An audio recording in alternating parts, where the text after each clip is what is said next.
Ladies and gentlemen, welcome back to ESA. We have a special matchup for you tonight. It is the Contender series tonight. Monday we had the rivals. Tonight we have contenders. We have Globo versus Versity. And with myself, my name is Keglinek, and we have the wonderful and beautiful Lynx cast with us. I'm sorry, casting Lynx, not Lynx cast on Bro, Twitter. one I know job. every single Come time. on, I'm man. I'm sorry. I'm sorry. But all things considered, we have a fantastic matchup tonight, and it's actually a really important one as well. Versity right now in the number one seeding spot for the Contender Series, and Globo is in the middle of a pool of a four-way tie in second. So if Globo wins this overall, they have a really good shot of taking the first place slot away from Versity tonight. Yeah, they do. If Versity don't end up coming out on top and Globo do, they'll be tied both in first place with 3 points. And while sure it's a tie and you're not exactly the king of the hill, being tied with first place is a lot better than being four-way tied for second place, which are currently where Globo finds themselves. They won last week against All for One. It was a 2-1 series. And All for One have looked like one of the weaker teams of the league so far. And that's actually the only map All for One have won in this series. So going into this, Globo's odds of standing up against the first seed of contenders so far isn't looking too hot if that's the team they went to 2-1 with. Absolutely. It's kind of a mess right now in terms of the standings sometimes when it comes to all these different ties. But as we keep going in the standings and as the series and season progresses on, it's going to fill out a lot more. And we're going to really see who can rise to the top and unfortunately sink to the bottom. But we don't want to waste too much time. I believe we are going to be showing map bans momentarily.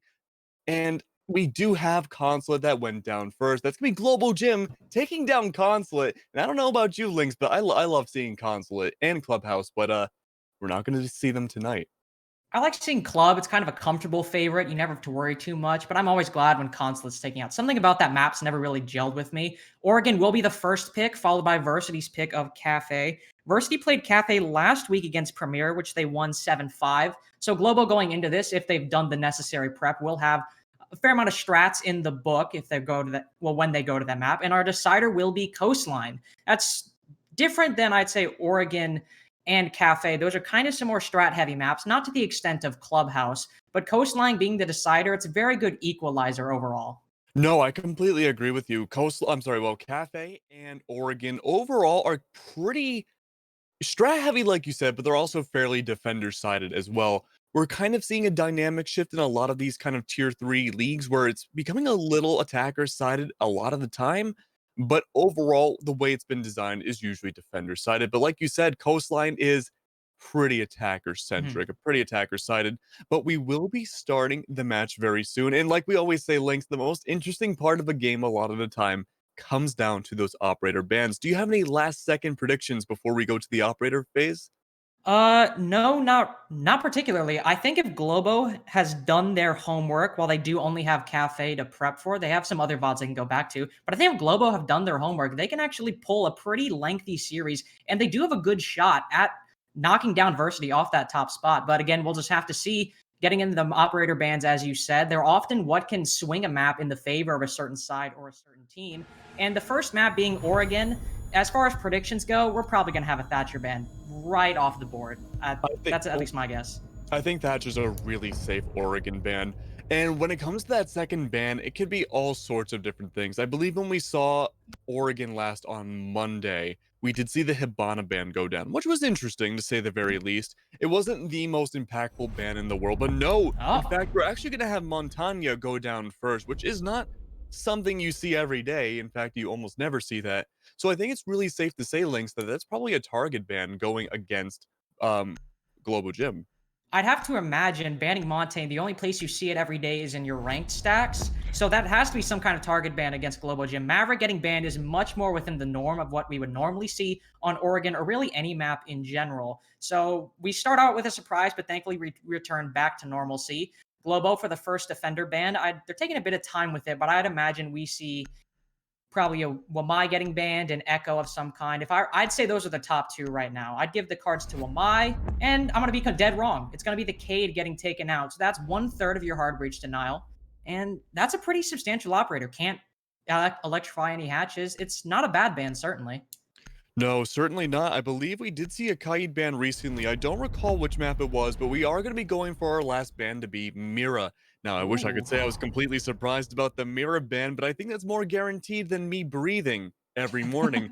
But Mira going down again. Most teams don't even really strat with Mira a whole lot. It's just one of those things you kind of take for granted. But going into round number one, this will be really interesting because we do have the Jaeger and the Wamai on the board, including Echo and Thatcher. This Yeah. So I think overall, the Wamai being in play is going to be substantial going into the rest of this. But important to note, Globo did ban Kayed last week, so on Oregon. So that's not entirely surprising. But even though that there is some precedence for that, I think overall it does break a little bit with the norm. Again, nothing too crazy, but it is certainly different than what we might normally see. But again, going back to that Wamai, that being in play is going to make holding sites like basement and holding sites like dorms a lot easier. The attackers have to burn way more projectiles. And you often see on basement that play in blue, where you see the pocket reinforcement strat. Wamai is always playing there, taking sites and getting map control in those specific areas. It's going to be pretty hard for Globo Gym on this attack. No, I think you're completely right, but I also want to add on that I think Wamai is probably, well, either debatably just as strong, if not even stronger. Hanging around at the Mhm. bottom of Attic with a shield going up, it is almost impossible for an attacker to get on by through Attic until maybe at least a minute and a half into the round. And with him already looking like it's going to be set up there, it's going to be a really tough time for Globo Gym. The Jaeger seems to be around there somewhere as well. I'm curious to see where those ADSs are going to go. If I had to take a guess, the ADSs might go near that trophy, front trophy room, but no, it looks like the Eagle Eye is going to be set up there as well. Iron Shield being put up kind of the opposite facing way. I'm not really sure what's going on with that shield. Some teams will turn it that way Oh, because it might. Yeah. Now, whoa. Okay, I see. I did not realize that wall was opened up. That is real. That's for 400 IQ strats right there.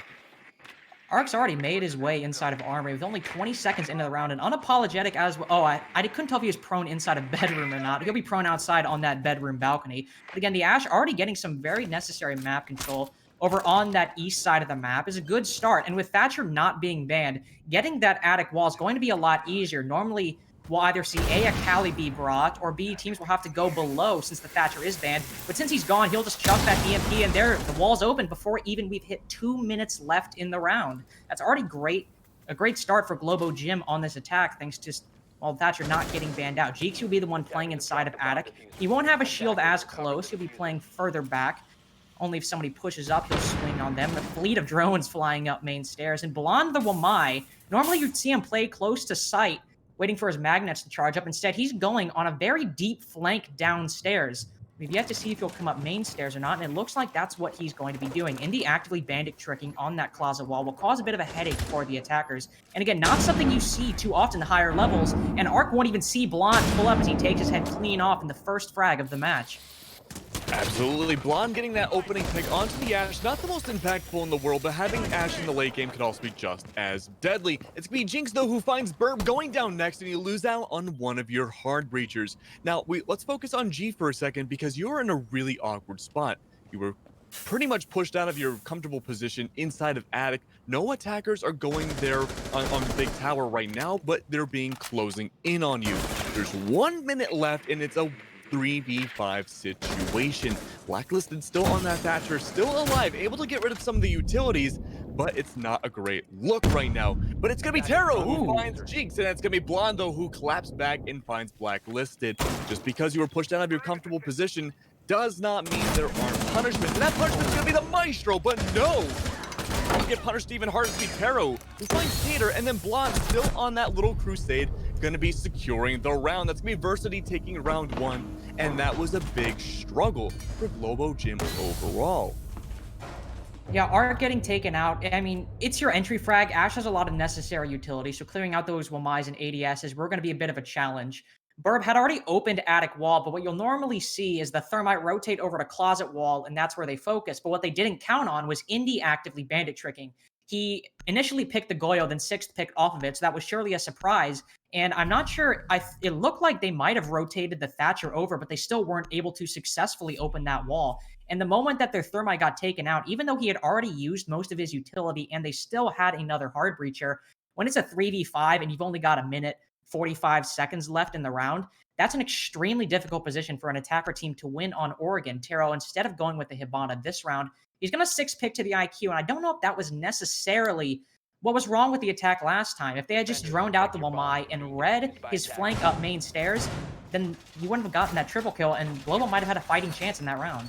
I do want to mention, however, Versity did kind of do a 6th pick of the entire site themselves. Usually we go from dorms to laundry on Oregon, but this time around instead we went from dorms to meeting hall at the very last second. Now we did see Indy go for the Wamai pick, 6th pick into the castle, so this might completely throw off the attacking side for Globo Gym yet again, but they're still prepped up pretty well for their attacking side. They have 2 soft breach and they have 1 hard breach, and they still have their Thatcher, so they're still well prepared for those castle barricades, but they might take a few extra seconds to readjust their strategy going into this round. I think it's a bit unfortunate. While the IQ certainly is a good pick, as you have the Valkyrie and the Echo both on the board, meaning she'll have a wealth of electronics to look at throughout this round, you might have to use that Hibana. It depends on how top-heavy their hold is, which, to be fair, it's not looking too heavy right now, so maybe only 1 hard breacher will do them just fine. So, I guess, what am I saying? You can go without that Hibana, and IQ certainly is a great 6 pick. It's going to be a top-down player, as there is only one currently playing upstairs. I believe that's the Valkyrie one. Yes, he's got some punch holes in that attic wall, but there's not much utility dedicated upstairs to his hold. Jinxie's not rotated up. He's put down some barbed on one end of attic. But unless he consistently plays up there, Vaughn is going to be alone by himself on an island. They do have reinforcements on closet wall. So if they want to push him out, Burr might have to get the rotate up to open that wall, make it a bit easier. But overall, this looked like a very close to the chest hold coming out from Versity, all playing inside a meeting. Burr might just get an angle on True playing behind that podium. He's playing very aggressively, a bit risky for the mute, and he's... Oh, look at that pixel angle right there. Right onto the stairs. If somebody walks that way, they can get their head taken clean off. But instead, the Thermite will rotate up, and they'll try to continue to push Jixie and Blonde out from upstairs. Yeah, Jixie's gonna have a little bit of trouble momentarily, but no, it's instead Unapologetic who finds the opening pick onto True. That's gonna be your Mute going down, and usually Mute is really good for those last-minute picks, but it does go with the refrag, however, Burf does get taken down, and Tater with a double kill, finding Blacklisted, but it's gonna be Unapologetic once again who finds Tater. But we're seeing a huge kerfuffle in this meeting hall. It's gonna be Unapologetic who finds Jixie, and Indy takes down Arc. So now you're down to just 1 left on Globo. Again, you're tagged up completely in your Zofia. You have a great chance right now of still bringing this back with your guns alone, but you still have that utility, and it's gonna be a back and forth. It's down to a 1v1. Zofia right now looking around, trying to see what angles she can possibly find, but it's gonna be the castle behind the chassis of A-Bomb, hiding right behind that little wall, that little corner, with only 50 seconds left. Now, Unapologetic, however, does not have his diffuser. It's coming down, and Castle is watching it. Unapologetic doesn't really seem to know where that castle is. It's kind of a guessing game right now. The diffuser is on your right. You're going to take down the ADS, and this is going to be a perfect opportunity for you to use your concussion mines. But it's going to be Indy who plays the patient game, waiting for that plant to possibly go down anytime between now and in the next 20 seconds. But it's gonna be the plant going down. Sophia's being pinged, and Indy gets the kill on the Versity takes round number 2 over Globo Gym. So far, Globo Gym has the strategies, but it seems like Versity just knows how to move around the map better. Tater playing inside of security, he got 2 kills all sitting for that angle. Unapologetic eventually ended his reign of terror. And sure, that's your Echo taken out, but the fact that he wasn't taken out or dealt with, or at the very least noticed sooner, was a big problem for Globo Gym on that attack. And I think overall, that's been their main problem these past 2 rounds. They simply haven't had the proper intel on where these defenders are holding. And ironically enough, the castle at the very end, after Unapologetic had a quad kill and was looking to get that last one for the round win, they droned him out. They realized where he was, sitting just outside of Meeting Hall in that little cubby behind the doorway. And when he rotated over back towards T2 or T1, Unapologetic, he was just playing it too scared, and the castle was playing it perfectly. He wasn't taking any fights he didn't need to. He was playing very passively. He knew he had the diffuser. All he had to do was wait, and that's exactly what he did. Unapologetic, he played it very well, but he just wasn't able to close it out towards the end. Good job to both sides, but if the Globo Gym don't get the handle on this drone game, Versity are going to keep picking up these rounds, and that's what I'm worried about.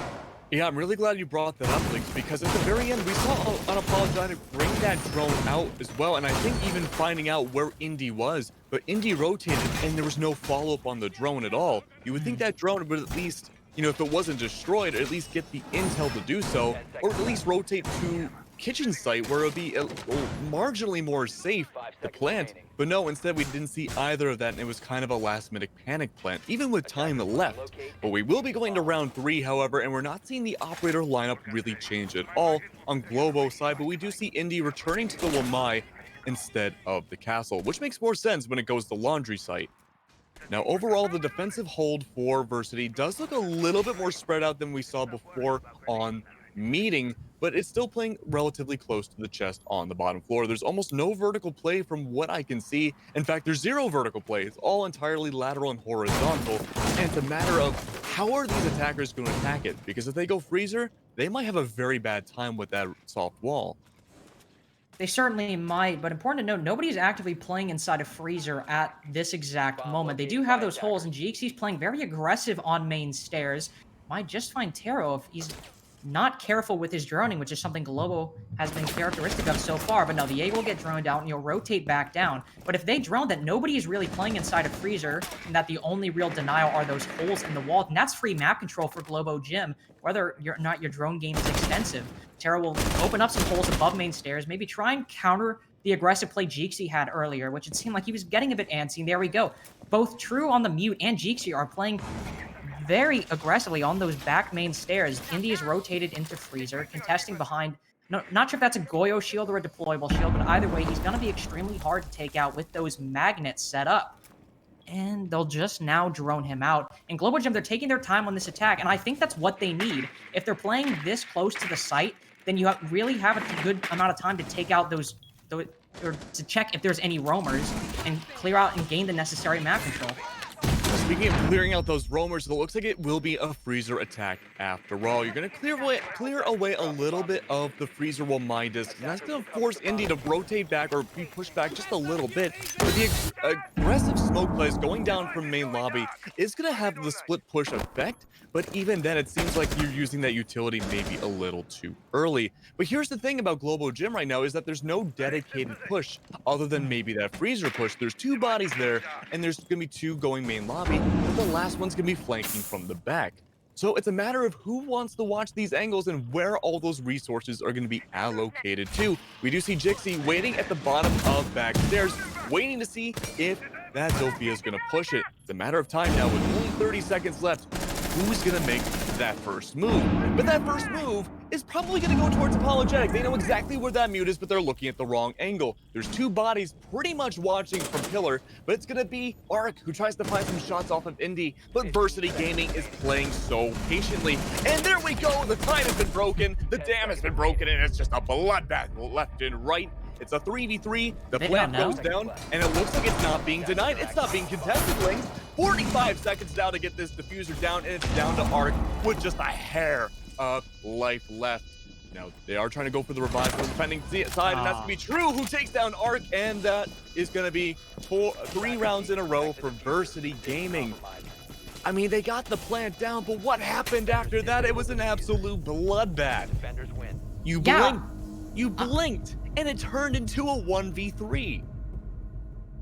I'm honestly just surprised that they managed to get the plant down and they got as far as they did. The attack looked solid for the most part. It didn't seem that bad. But then as soon as it hit about a minute, I realized that they had main stairs and they had freezer control, but that was really about all the map control they had. They had Unapologetic pushing down big tower stairs, but aside from that, they had no pressure over on that side of the map. We didn't see anybody pushing over by blue and pushing that spot where we talked about earlier, where I'm not sure, I believe it was True on the smoke playing with that shield and the pocket reinforcement.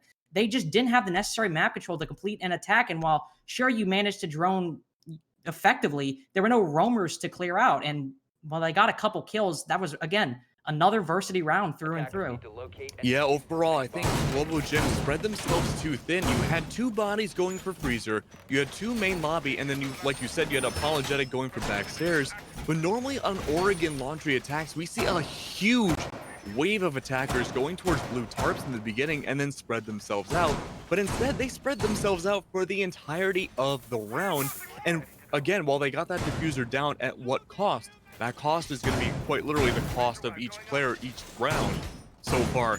And they got punished for it heavily. Now, Arc almost did get away with it a little bit, but they got found out pretty much immediately after that diffuser went down. And instead, we're going to be returning back to dorms again. But Globo Gym needs to be able to stick together as a team. Oh, I'm sorry. No, it's going to be... Oh, it is meeting. It is dorms. My bad. But they need to stick together again and make at least one or at the very most two dedicated pushes rather than these individual 1v1s that we've been seeing pretty much for the last 4 rounds.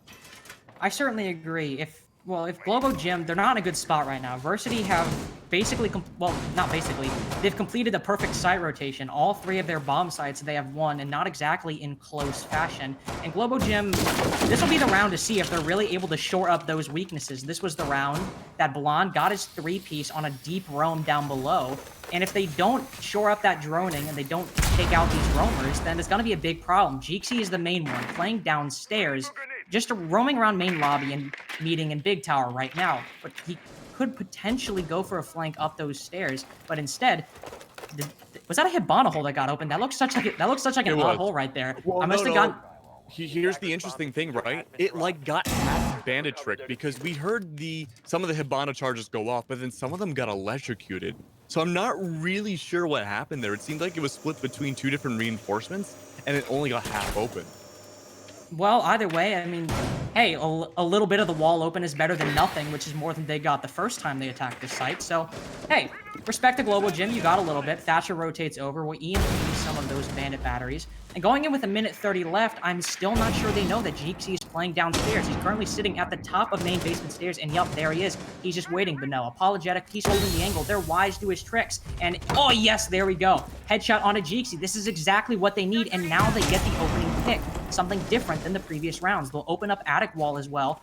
Burb spotted on the Maestro cam, but this is exactly the type of foothold they need going into this final minute.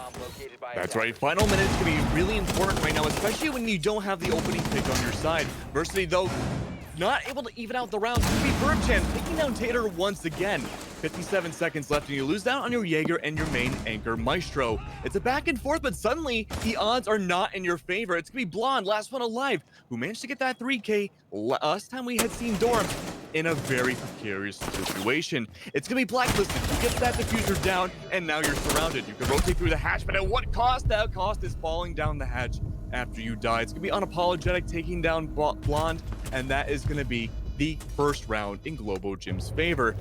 Yeah, definitely a much different defense than we had seen the first time. Like you said earlier, it's a little bit closer to the chest than we had seen the first time around, where we didn't really have any roam potential on Versity's side. I'm not sure if they're getting a little non-confident in it, but usually their post-plan situations have worked out really well. It's just that they didn't have any off-site presence to get rid of that initial pick.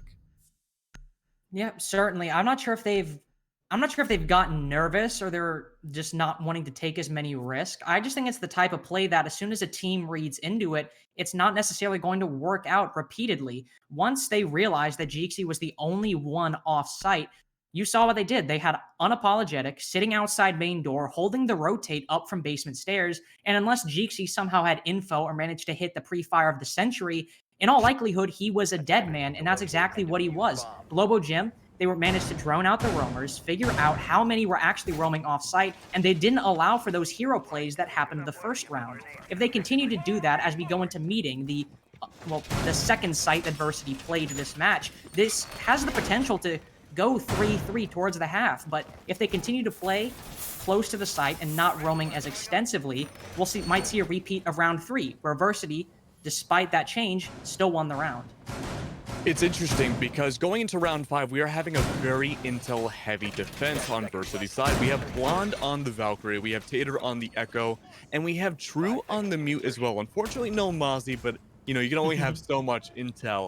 But even then, you know, they're kind of capitalizing on what Globo Gym has been struggling with in that drone game. They did a lot better with it last round, but now with the Valkyrie cameras everywhere, especially upstairs, which we had seen before in meeting where we had a huge upstairs presence on the defending side, this could be what they need to get those early kills, especially with the C4 play from True. Certainly, one of the main problems they had attacking this site the first time was Tater playing inside of security. Now, once they realize that he's playing in the same spot, Globo Gym, who've already shown they can correct their mistakes, I hope won't get killed the same way. It is the same take, though. They're starting to clear out upstairs. They've opened up a hole in that attic wall. It looked like part of it was soft, but either way, they'll thermite the right portion. And true, once again, as this wall gets open, he looks like he'll be playing close to the podium, but the problem is he was the opening pick last time, and that's exactly where he got taken out, was playing close on that main stage. And no, he'll rotate a bit back, playing in between those chairs. No, those aren't chairs, those are benches. What am I saying? Either way, two are playing upstairs once more, and it's looking like the same take, and if Globo read into this, then we might see a round win come out. Absolutely. They're definitely consolidating themselves much more together and playing as a team. However, as I say that, Taro by himself takes down Indy. And Indy was the clutch master the last time we had seen meeting, but that's not going to happen this time around. But it's going to be Jixie who finds Taro this time, saving Tater's life potentially. And that is going to be your main roam clear completely gone. What's left of Globo Gym, all four are going to be pushing pretty much from attic. It's going to be Unapologetic who's on the other side, but they're going to be taken down as well. So it's going to be down to a 3v4. Now, we're looking around. Tater's going to be holding an angle, and the C4 goes down, but is it going to connect? The answer is no. However, Blacklisted does get a lot of damage taken down, but he takes down Jixie in the process. Not only that, but a double kill to go on top of it, bringing it to a 2v2. Now you're on the site, and you could get that diffuser down, but there's still a minute left, and you lose that diffuser from Tater, and it's going to be a 1v2. Yeah, Blacklisted is not in a good situation right now, Lynx. He needs to get that diffuser and get the plant down, but he has so many people to deal with. He has no idea, it seems like, and the intel is all over him. 45 seconds left on the clock. He gets rid of the Valkyrie camera, but there's still a bulletproof looking directly at him. He can't push up because then he has to worry about not only Tater, but also the Valkyrie. And that is going to be Tater, though, who finds that final kill on the Blacklisted and takes another round. That's going to be your 4-2 split. I'm sorry, no. That's they're up 4. It's 4-1 right now. One more round, and it could be a 4-2 split. I jumped the gun. It's all good. I mean, you don't need to leak the script that early. That was for the second map, but it's all good. Ooh.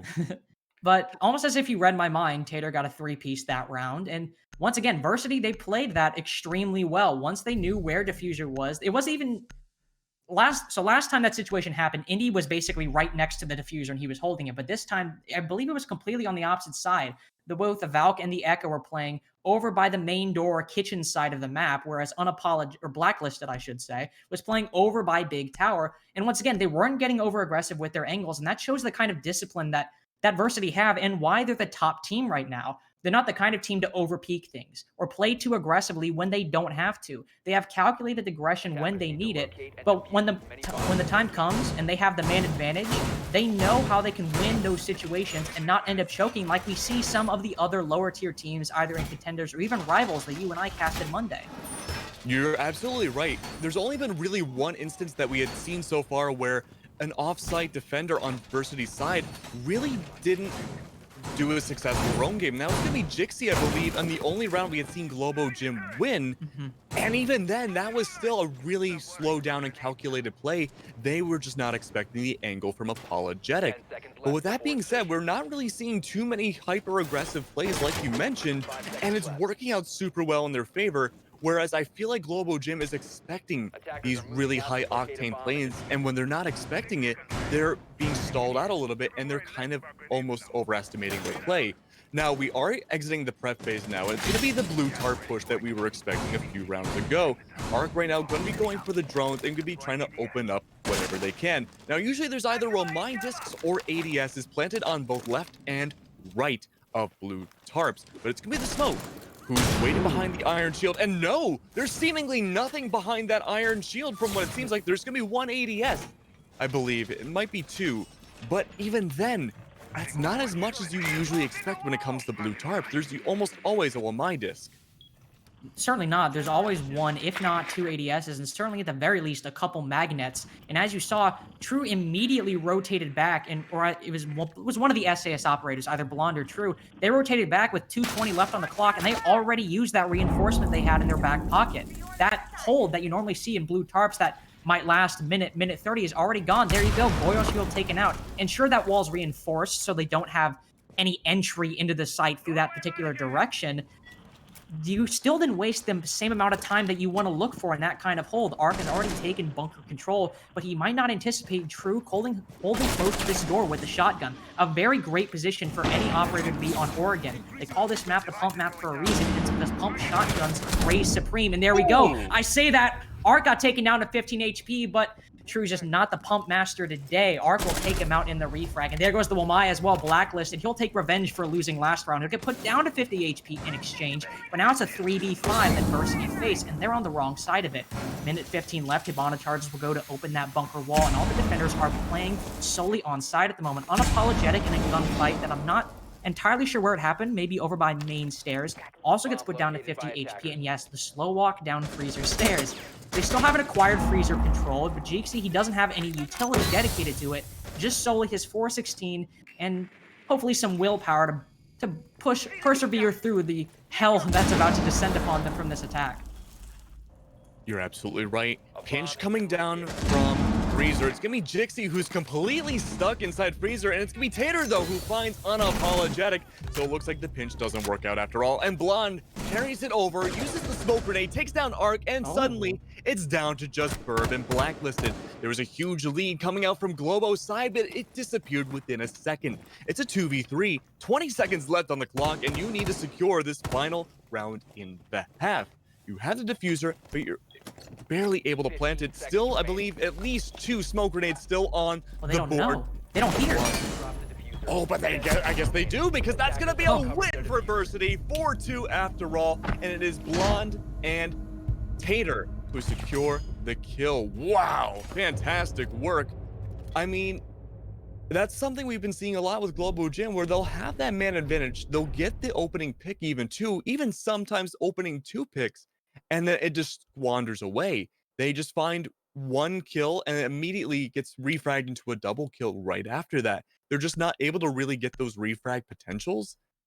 Oh, it's not even 4-2, it's 5-1, my mistake. And so again, they're not able to capitalize off of each other's deaths, and it seems like there's a little bit of a coordination issue going on, especially like when we saw, I believe it was Tater. No, I believe it was whoever's on backstairs versus Unapologetic. They went in for that pinch and it didn't work out in their favor.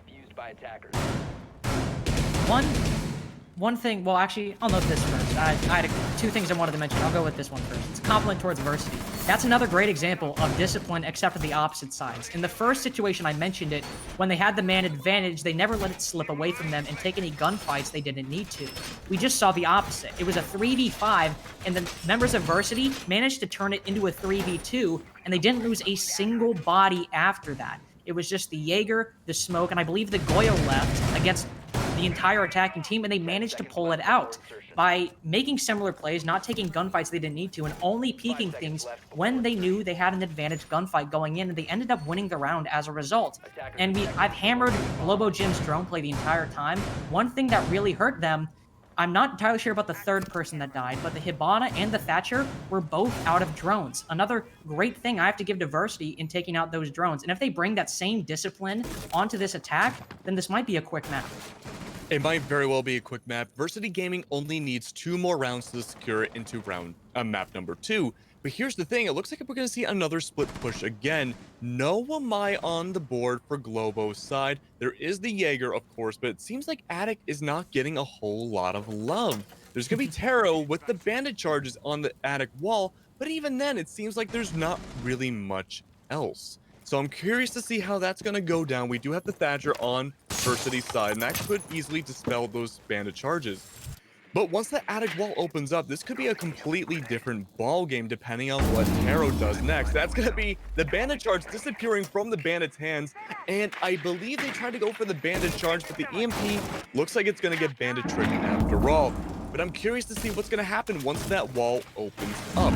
Juan does want to go forwards from the below and try to snuff out this bandit, but is it going to work out? That's the million-dollar question. No.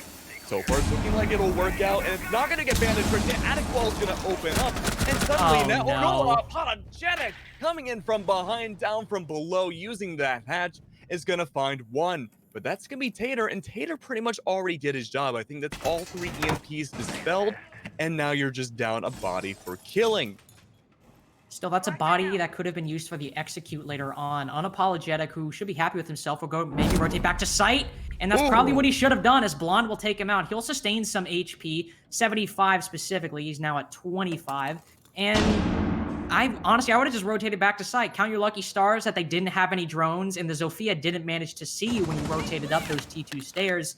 And instead, he went for the aggressive angle. And now he's dead as a result. And Versity, you're going to feel much more comfortable. They still have the Zofia at 25 HP, which is not exactly the best spot you want to be in once you go into an execute. But in these final 45 seconds, they haven't cleared Taro out of Attic, and he still has a C4 in his pocket, and all that can push him out is True. He's still got one exothermic, and the Valkyrie gets spotted down below. Some major damage taken, and she'll get downed as well, and finished off by Jeek. It's now a 3v4 that Globo finds himself in, and it's looking like a Versity round if they keep this same pace up. True, he still hasn't made any progress. He'll flashbang off the wall, not exactly what you want to see, but Black gets the refrag, and Blonde does as well. Now the attack continue their lead. Burb taken down. He has 81 bullets. He has to put them all to good use, and he won't. Versity, they take match point on an extremely effective attack. Yeah, Versity Gaming doing such a good job on the attack. What I really loved most was the coordination and how the attackers were able to play off of each other. There was an instance where we had Taro inside of Attic still holding that angle to the very end, but it was the Hibana on the other side coming from Master Bedroom, who was called out that Taro was on the other side of that wall, the upper part of that reinforcement still soft, able to flashbang below and help out his teammates by blinding Taro and Attic. Now, it's plays like that that really set yourself apart, and it shows why you're number one in contenders right now. But, of course, also saying that you're number one in contenders is the 6-1 we currently see in Versity's favor. And I don't want to be a downer, Links, but I don't see that score really changing for the better in Globo's favor. They are 6 picking away from the Valkyrie to the castle in Meeting Hall, which is not uncommon whatsoever, but losing out on the Valkyrie, even then, I honestly think you should have kept the Valkyrie and have a castle on board. It depends on the kind of setup you want to go with. Let me look. They actually, ooh, Valkyrie, yeah, that would have been their only intel up. That might be a bit risky. They still have they have a lot in terms of utility now. I mean, Goyo, Castle, Wamai, Jaeger, Bandit. Maybe you could take out an operator or two, but that's as close as you're going to get to the dream lineup in terms of wasting the attacker's utility as you're going to get. And as we saw before, Taro, when he was bandit tricking on that Attic wall, it took a little bit of time for Blonde to clear him out. Nothing too crazy. It's not like he was up there for the entire, or bandit tricking that wall for the entire round, but he was still up there a bit longer than I would be if you were... Oh, wait, have I been saying Blonde? Or have I been saying Taro? I just realized. Either way, Blonde tried to go take him out from below, and Taro was in there for a long time. So Globo have shown that they could waste that utility. But again, Versity, they've had these disciplined attacks. And Globo, they've been taking fights they don't necessarily need to. And once that XU comes down, I think it's going to be a Versity round. Also, one thing I just realized as I was about to end that, this is Globo's map pick, and it's 6-1. Yeah, I mean, even then, usually we've been seeing a huge attacker presence on Oregon. Even though it's generally very defender-sided, there's usually a huge attacker presence. But this time around, it's been incredibly one-sided. Now, we are going to see an entry from Big Tower, but is that really going to make too much of a difference? Because no, Unapologetic's by himself, no way to open up those walls, no Thatcher, no hard breach, no nothing. But we are seeing a huge upstairs presence as well from Global. So I'm curious to see how it's going to go down. The C4 is not going to connect, unfortunately. And Taro's in a really bad position once again, hanging around inside Attic. That's going to be bandit tricking the Hibana X Karios, but he's essentially surrounded right now. He can escape through the hatch, going down into meeting, but it looks like, no, not a whole lot to really do on the Attic stairs. He's still going to hold on to it, though. And I guess that's really good for a late game flank, but he has also the potential to find an angle going through that thermite wall that just opened up. So it's a big question of whether or not he's going to take advantage of that or if he's going to drop down and immediately get picked off. Taro wasting so much time on this upstairs hold. They opened up meeting wall, and now Taro, here he goes back to actively bandit tricking. Oh, but he's going to get the wrong wall. Looks like he's about to stick it for a second. That would have been not the best idea. He'll get spotted just sitting prone, and he's about to get free-fired. I'm certain. No, yeah, there we go. I was about to say, that might not have been the smartest move coming out from Taro, but they did hold on to that top floor for about a minute and 45 seconds in the round total. That's extremely impressive, and Burb, he should rotate back to site, and that's exactly what he'll do. As we come down to a minute left, everyone has rotated back to the site, And now you're the attackers. You've cleared upstairs, but you've wasted so much time doing so. But it doesn't matter if you take out Blacklisted, the Goyo, and that's all your C4s off the board as well. You don't have a smoke, so that means taking care of the attackers trying to get a plant down and trying to repel them off the site. It's going to be a lot harder to do. Arc is going to vault over the deployable shoot. You didn't have to do that. Why did... Yeah. Makes an absolute blunder of a move right there. You did not have to peek that angle and get that aggressive, but there we go again. They're taking these fights they don't need to. Jeeksy gets one more kill onto Burb, and now Unapologetic finds himself in a 1v4. True, as he tries to get the plant down, and it will. This is now immensely favored in the attackers. It's all but over, and it is over. Versity, they take Oregon. Globo's map pick 7-1, and not just in minor fashion. That looked like their game the entire time. Yeah, there was never really an instance where we saw the momentum from Globo, even after they won their only round on that map, go forwards whatsoever. There was never a time where it was really threatened in Versity's disadvantage. Except for maybe like 1v1, maybe round 1 or 2 on Meeting Hall. That was pretty much the closest that Versity ever came to much of opposition. And I do want to speak about Taro again for a second. It was that even after it went on the dorms on round number 7, he was holding Attic for a really long time, but even then, when that didn't work out for him in dorms, it was the round right after. The previous round we had just seen, he held it again and did the same proning maneuver that got him killed the round previously.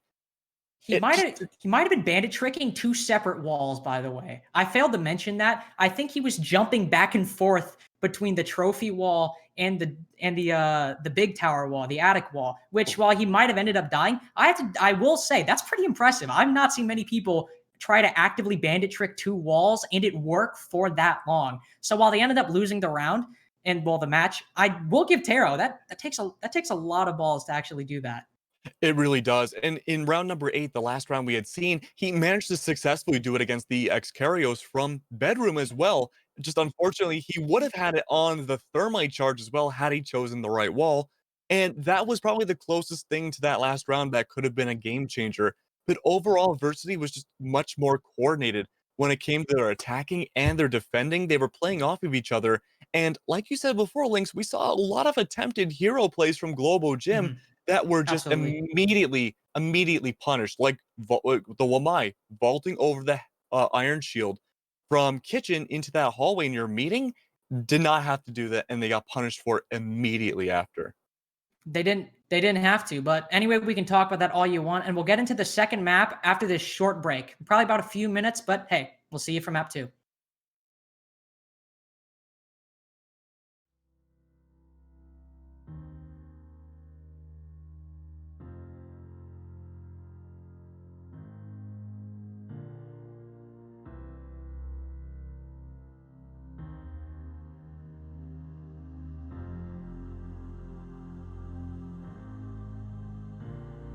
From far away they came to us.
Ladies and gentlemen, the ESA Contender Series. My name is Kaglanek, and with me today is the wonderful and beautiful Lynx. We're not going to waste too much time. Last map was a 7-1 slam in Versity's favor, and that was Globo Gym's map pick.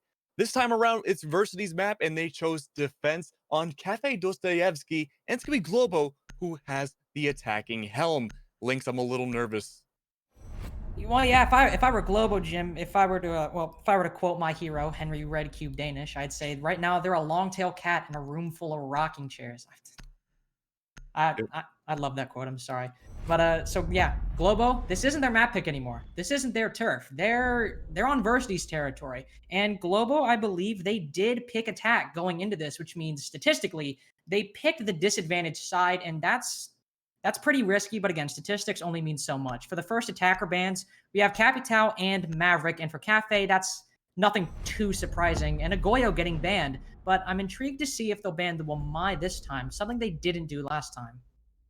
Yeah, the Wamai ban was really well, I'm sorry, the lack of a Wamai ban last map was really prevalent, and we saw Wamai every single defending round, but instead it's gonna be Versity who bans Castle, interestingly. So I'm curious to see how that's going to affect Kitchen down below, because a lot of the times now we see a really big Castle defense when it comes to the Kitchen site. And with them defending first, they might be relying heavily on the maybe bar and cocktail and then reading dining room strat. That's my best bet. And it looks like, yeah, we're going to be seeing reading and fireplace going first. And it's going to be a really intel heavy team. We do have the doc coming out from Blonde, but it's going to be the Valkyrie, Mute, and Mozzie that Globo should be afraid of. True, and going into things we've seen previously, Globo did play Cafe last week against All for One. They won it 7-4. So Versity, they both are able to look at their strats for this map going in. But again, going off the performance last map, I think you'd be hard pressed to find anybody that would think, especially with the way the bans went. I mean, sure, you had your Maverick taken out, you had your Capital taken out, but those are the kind of operators, those are banned so often that you practice without them. It's gotten to that point. And also, you're starting on defense. You don't even need to worry about it too much. And if you look at their operator lineup, it's pretty standard. They have the Valkyrie, Pulse, Jaeger, Mute, Mozzie. Those are 4 C4s on the board right now. And as I'm talking about that, looks like we might have a rehost coming out. Oh, no. I know. Well, we've already seen the lineup, so we know what's going to go down. But Yeah. again, it's nothing all that crazy. Interestingly, from the lineup we saw before the rehost, 4 C4s on the board on Versity's side. Now, typically when it comes to reading and fireplace, we see a top-down attack from a lot of the attacking teams. And if Globo does do attack from bar and cocktail going downwards, they have to go up against 4 different C4s. Now, it was interesting, on Monday's matchup, I believe it was Wasted Potential versus Going Nuclear. We actually saw Wasted Potential go from bottom up, attacking from kitchen, and going upstairs into mining and actually taking the round. So that might be the start of something we begin to see, but I mean, we'll have to find out once we get the lobby set back up. But again, if we do see Globo Gym go from kitchen and go upstairs onto the bomb site, those C4s won't have as big of an impact as they would from a top-down typical push. I forgot about that round. That round was so weird. Anybody who wasn't there on Monday, one of the teams, and so normally you see teams, they'll clear third floor, get some soft destruction above, and then they'll open and execute onto the side on the bottom floor, usually reading. What instead we saw last week was what not all at the same time, but was essentially a 4-man push up red stairs to try and get a plant inside a fireplace, and it worked. They didn't get the plant down, but they basically killed every defender. And I think the final they still had like 4 attackers remaining. It was honestly, it was ridiculous. I doubt they would go for something similar this time. Well, it was 2 different teams, but I doubt we'd see something similar this time just because of how really off of the wall that kind of attack is. And with the 4 C4s, if they do go for something similar, they're going to be walking into quite literally a minefield. Yeah, absolutely. And if Globo has I don't want to say the foresight, I feel like that's a little too much of a negative thing to say. If they're able to realize that they can go from below and go up, they're going to have a much easier time attacking reading and fireplace. But standard wise, we usually do see the attack go from bar, cigar, and then usually going down white stairs or even jumping the banister going to reading, which would be quite literally a minefield. And we usually see a lot of C4 kills when it comes to reading sight. So I'm curious to see how this is gonna go down. I wasn't really paying attention too much to the, attacking side, It was pretty standard. operator. It It was was yeah, I'm assuming it was yeah, it standard, was but a Nomad, Zofia, I think Hibana, Sledge, and I can't remember the fifth one. Might have been IQ. I think it was an it IQ. was IQ, it was. Okay, yeah. So yeah, it was pretty much nothing all that crazy. That's about what you would normally see on Cafe. And given the fact that they saw either, I don't remember if it was a six pick, but they definitely saw at the very least a Valk or a Pulse. IQ is an operator that's definitely going to be in a lineup like that. So hey, it looks like they're made for that top down clear right now. I mean, you've got Sledge. I don't know if they brought breach charges, but still, you got a Sledge with 25 rounds, I guess, in that breaching hammer. You're made for a top floor take with that lineup. And I just want to follow up what you were saying before about Versity's side. It was actually the dock pick that Global would have seen, but it was the sixth pick from the dock into the Pulse, which is Mm, a very nasty sixth pick, by the way. that is And very now, if you unfortunate. yeah, if you don't drone that out in the prep phase, you're in big trouble. Not only is it the Pulse, but there's the C4 on top of it.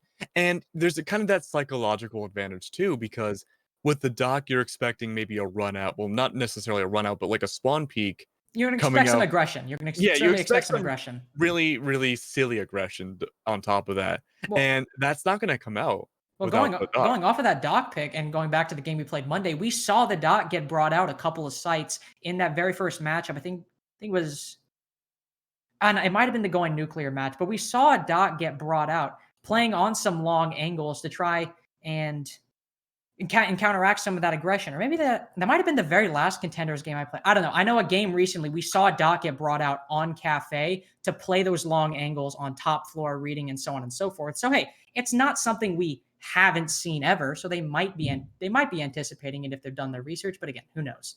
In the, wasted potential go and nuclear matchup, I think we did see Doc a few We times, might but he have. didn't really do anything substantial that round.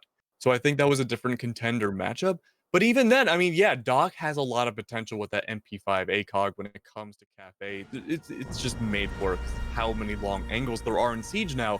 But we're back in the game. We have set up the lobby again. All the bans are clear, and again, hopefully we get to see that same exact lineup for both teams. I really, really, yes, and we will. It's Woo! 100% confirmed. So we'll see that same sixth pick again, but no, instead, I'm not sure. Yeah, we're gonna see the dot going into the pulse again.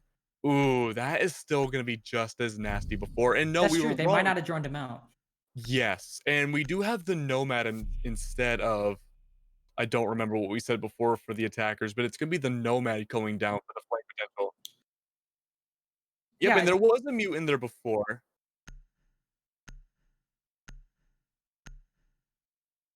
So yeah, overall, this is still a solid lineup. It happened so quickly. I'm not sure, or we're not sure if they saw the pulse or not. They might have, but still, either way, even if you know a pulse is on the board, that's still a very difficult op to deal with. You have Taro, who with his IQ scanner can spot Blonde on his heartbeat scanner through floors and walls. But still, if you're not careful, we've seen IQs not be all that proper with their usage of their gadget, and they kind of just might bring the G8 or the 5.52 and just use it as an Ash substitute. If we don't see that same kind of play, trying to spot the Pulse or the Valk cams, then Versity, they have a very solid lineup and a very solid advantage going into this round. When it comes down to it, I usually find that maybe I'm stereotyping a bit, but if you bring the Commando, you're more likely to use IQ's gadget. But if you use the G8, you're more likely to just run and gun your way through. Both have a relatively high success rate, all things considered, but yeah, I mean, we are seeing the Commando go out from Taro this time around, and I'm assuming that gadget's gonna be really helpful for that anti-C4 play for upstairs. But what's gonna come down to is to see how this attack's gonna go down. Now the attack. I'm a five Oh, five. No, I was gonna say I'm a 5.52 guy myself personally. So my bias is already towards Taro. I go back and forth.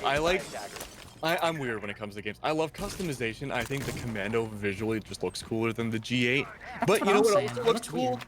That ban phase on the screen as well. Awesome, really cool to see. And the cameras as well doing such a good job about spotting people out. But it's gonna be that Ooh, IQ gadget trying to spot out the Pulse. Now, Pulse, I believe, is aware a little bit of someone being on the outside. It's going to be the top-down view. No! Tater runs away from the aggression of Apologetic. That's going to be a very interesting cigar 1v1 about to be encountered here, and it's going to be two bodies, I believe, upstairs. No, three bodies upstairs on the defense, but it's going to be a huge clap back and forth between the two, but no one comes down the victor, both being brought around 50% health. No one really comes away positively in that situation. No, not particularly. Some damage exchanged both ways. Like, Tater obviously does come out on top. He's got more C4s. Looked like Indy was preparing for a C4 run out through garage. You know, yes, you'll just see the IQ. They'll cross paths, but no damage exchanged either way. Taro's just kind of... He's doing his own thing right now. He's crouch walking up around stairs. Now he's been spotted by the Valk. His flank, or I guess you could call it that on the attack, won't be so unseen for the defenders, as that information has surely been relayed. And Blonde will relay information as well to his team. He'll spot the sledge breaking open the ceiling, and as well as a few more attackers on his heartbeat scanner. This is exactly what those C4s are meant for, to disrupt the attack on top. Going into the final minute, that's going to be one of the biggest factors on whether or not this attack from Globo Gym succeeds, is the C4 play from the defense. Now, I don't believe any C4s have gone down just yet, and every second goes down, those C4s are going to be much more powerful. 4 C4s on the board, and you're right above. You're in the prime zone for those to go off. Now, the sledge is opening up for that vertical play, but nothing has been connected so far. Top of White Stairs has been called out a little bit. There's 2 different angles waiting for Unapologetic to make the wrong move. Now, Unapologetic is crouched right now, so it's going to be a little bit beneficial for the head to stay on Sophia's neck.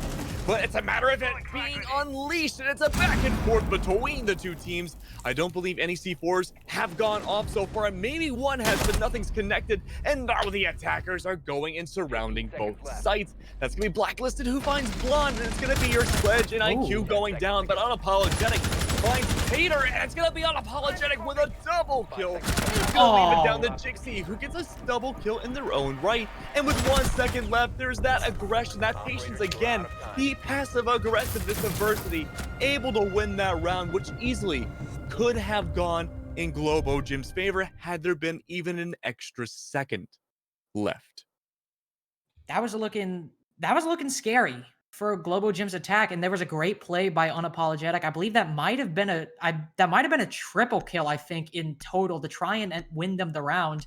But again, as you said, it's that patience, that discipline. Oh no, it was only 2 kills, but still, they were very impactful kills to make that entry on the site and stop any possible counterplay from the Valkyrie, for example, from going out. And the plant ended up almost going down successfully, but you had that patience from Jixie just waiting in pillars. Nobody was there to push him out. And as a result, he got a kill on that planter. And that's that discipline going to show for Versity. That's something you can always give them. And that round is just another in a long line of examples that show that. Now, it's interesting because usually reading and fireplace is, reading and dining is one of the hardest sites in all of Siege to attack and defend. Those C4s were in a really prime position to go off and take down a lot of the attackers, but I think really we may have seen one go off. Most of them were saved, I think. That one went off. I think it might have been the pulses, but for the most part, I don't think many of them were used overall. And it was interesting because there was at least a good maybe 20 seconds in the middle of that round where all 4 could have gone off and maybe gotten a kill each. But after that 20-second golden mark, a lot of the attackers kind of splintered off either to Banister, Red Stairs, or even White Stairs as well. And that really just kind of split up Globo. And while it benefited them for quite a while, it brought it down to the 1v1.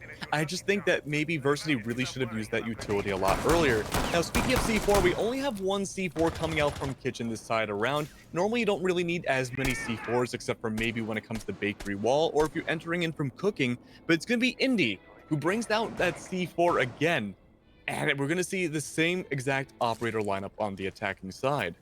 I mean, yeah, no fat on that lineup. You got pretty much everything you need. Staff Destruction, well, and the Zofia and the Sledge. You have Flank Denial for Nomad and Hard Breaching for the Hibana. Now, Maverick has been banned. Thermite has not, though, yet they have still decided to not bring Thermite. So solely relying on Hibana, that's going to be extremely hard, especially when Indy's playing that Cade. He's electrified at the very least Freezer Hatch, and he still has 1 more. But I believe that's really the only hatch that's impactful, really, that even has access to sight. But still, that means that you likely won't be able to open that with Thatcher on the... Wait, he's on the board. It was Thatcher that got banned last match, but they're not bringing a Thatcher, I just realized. That's going to be extremely difficult to get those hatches open and to get these walls open in general. Yeah, I'm wondering what the thought process is not to bring the Thatcher. All things considered, from the looks of it, it's understandable because we do have the breaching charges on Thatcher, but we do have other utilities that are much better. But it looks like instead of going for the bakery wall that we're used to on Kitchen, we're actually going to see a huge vertical play go on. Now, this could be great for Indy to use the C4, but give me the frag grenades because those ADSs were shot up by IQ's gadget to try to find anybody, but unfortunately, frag grenade number one does not find anyone. Now, we are going to see a little bit of some play from Bakery as well. Jixie's going to be droned out almost immediately, and that's going to be a huge problem going forward for the defenders. They're putting themselves in really awkward positions where even a simple 2v1 pinch like we're about to see in that Bakery area could be really risky for them. But for the most part, besides Jixie, everyone on the defending team is in a decent position on site. It's a matter of not walking below these sledge holes and get picked off, and then they'll be pretty much safe, especially with that timer going down.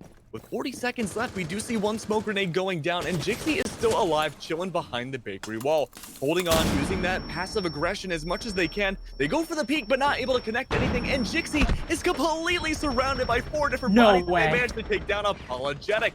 That's going to be the Zofia going down, and that is not without a fight because, wow, so many bullets going down outside. I mean, this is just absurd. GC will finally get taken out by the IQ, but you only have 10 seconds left, and you haven't made much headway into the site. Now you're in a 3v4. Some shots will go down. Burb takes out Indy, but Tater, he's playing from above. He's in a prime position to deny this plant if he gets the angle, and yes, he does! Now Blacklisted, you don't have any time left, and you'll get killed just to put the nail in the coffin for that attack from Globo Gym. And Versity, they still have those great plays in their back pocket, and Tater playing above gifts them that second round. Oh, it's like poetic justice. The sledge holes that opened up above Kitchen are what Tater used to deny the plant and secure the round. Holes go both ways. They go both ways. They really do. And overall, again, we didn't see the C4 go down. I know I keep mentioning the C4s, but they're really prevalent when it comes to Cafe, almost more than any other map. And looking at the scoreboard so far, we are seeing Jixie with 4-1 kills, almost double what's going on Globo side, and each round has been relatively close, all things considered, for Globo compared to Oregon or Oregon. And You did it again. He did I it know. again. I need a speechologist, I You think, were pretty so much. good for so long. I know.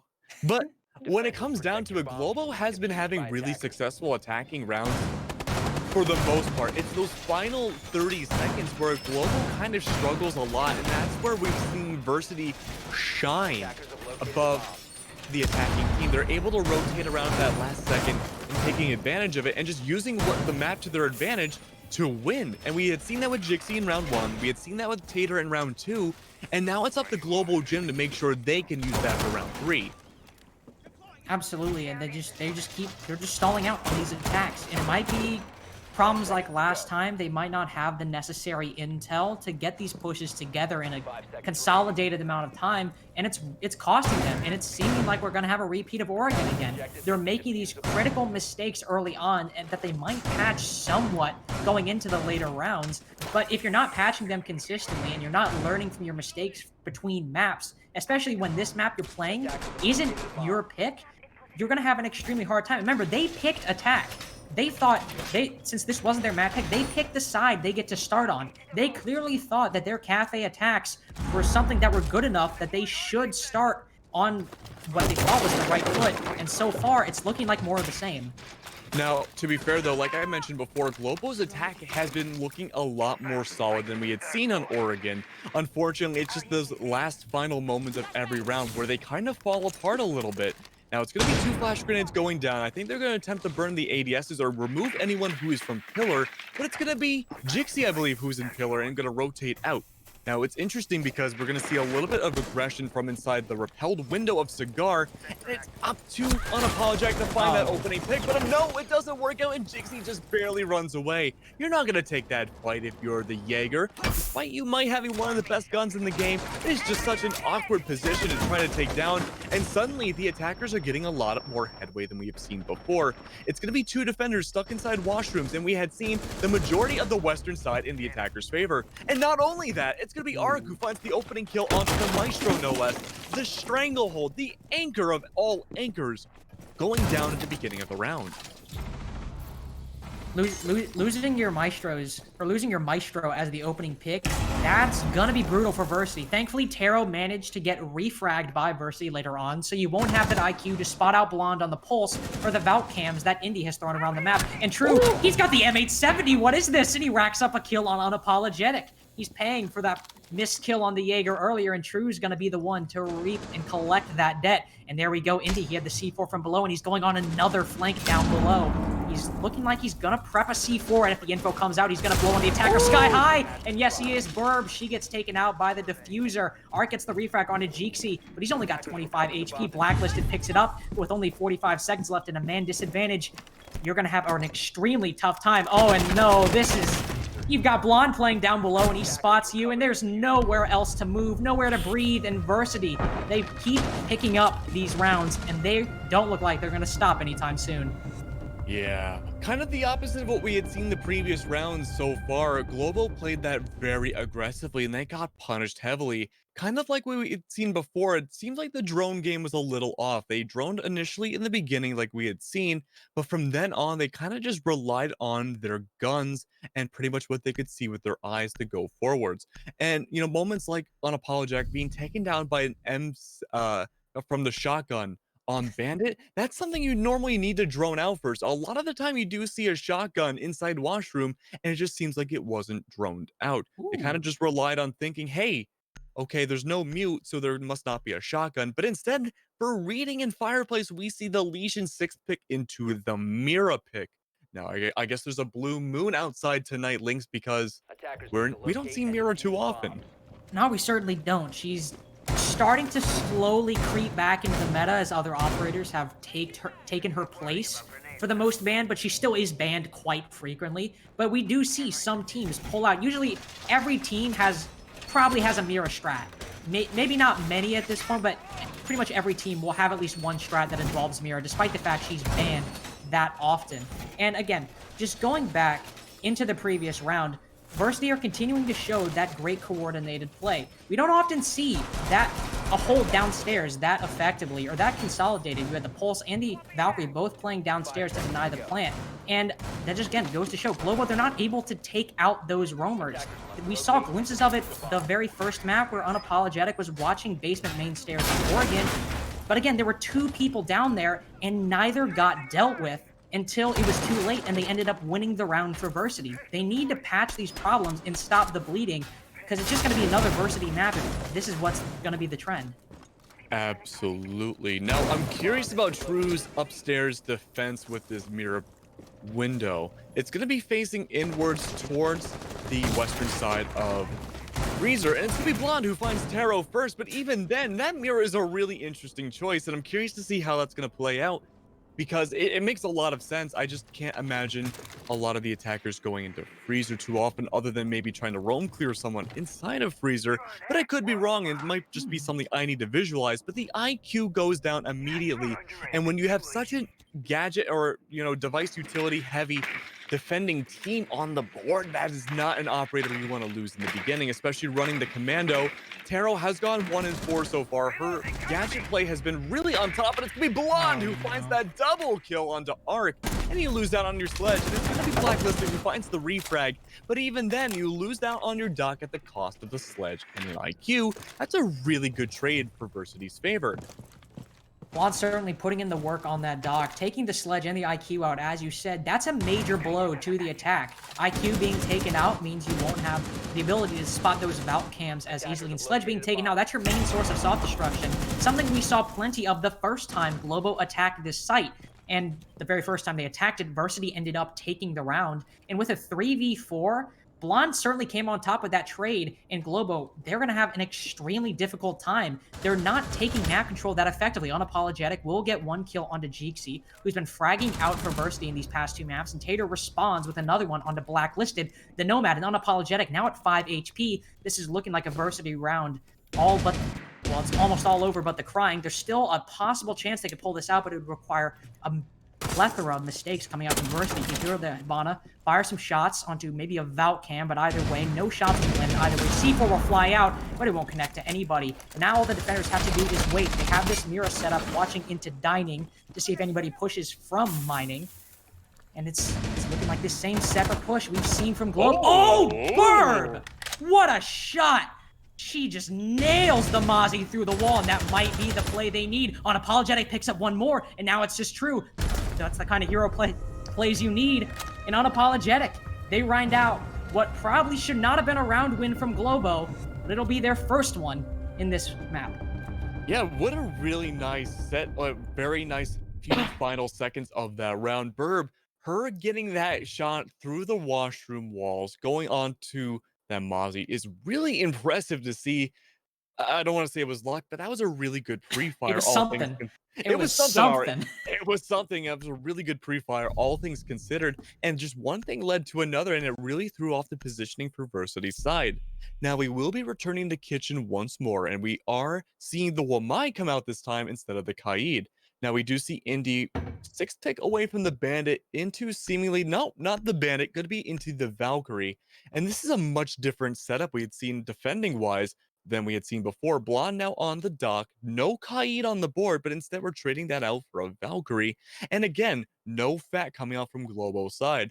Now the big problem is what we have teams sort of like the attacking team of Globo is that, you know, there's no fat. So if you do lose out on one of your operators, say the Zofia or the Nomad, you lose out on a huge part of your team's overall utility. You lose down on your Nomad, you're not able to get those flanks as easily. If you lose down on the Zofia, you're not able to get as much killing power in, or possibly, or even vertical play or soft reach play. You have to rely solely on Arc, and if he goes down next, you're completely out of luck.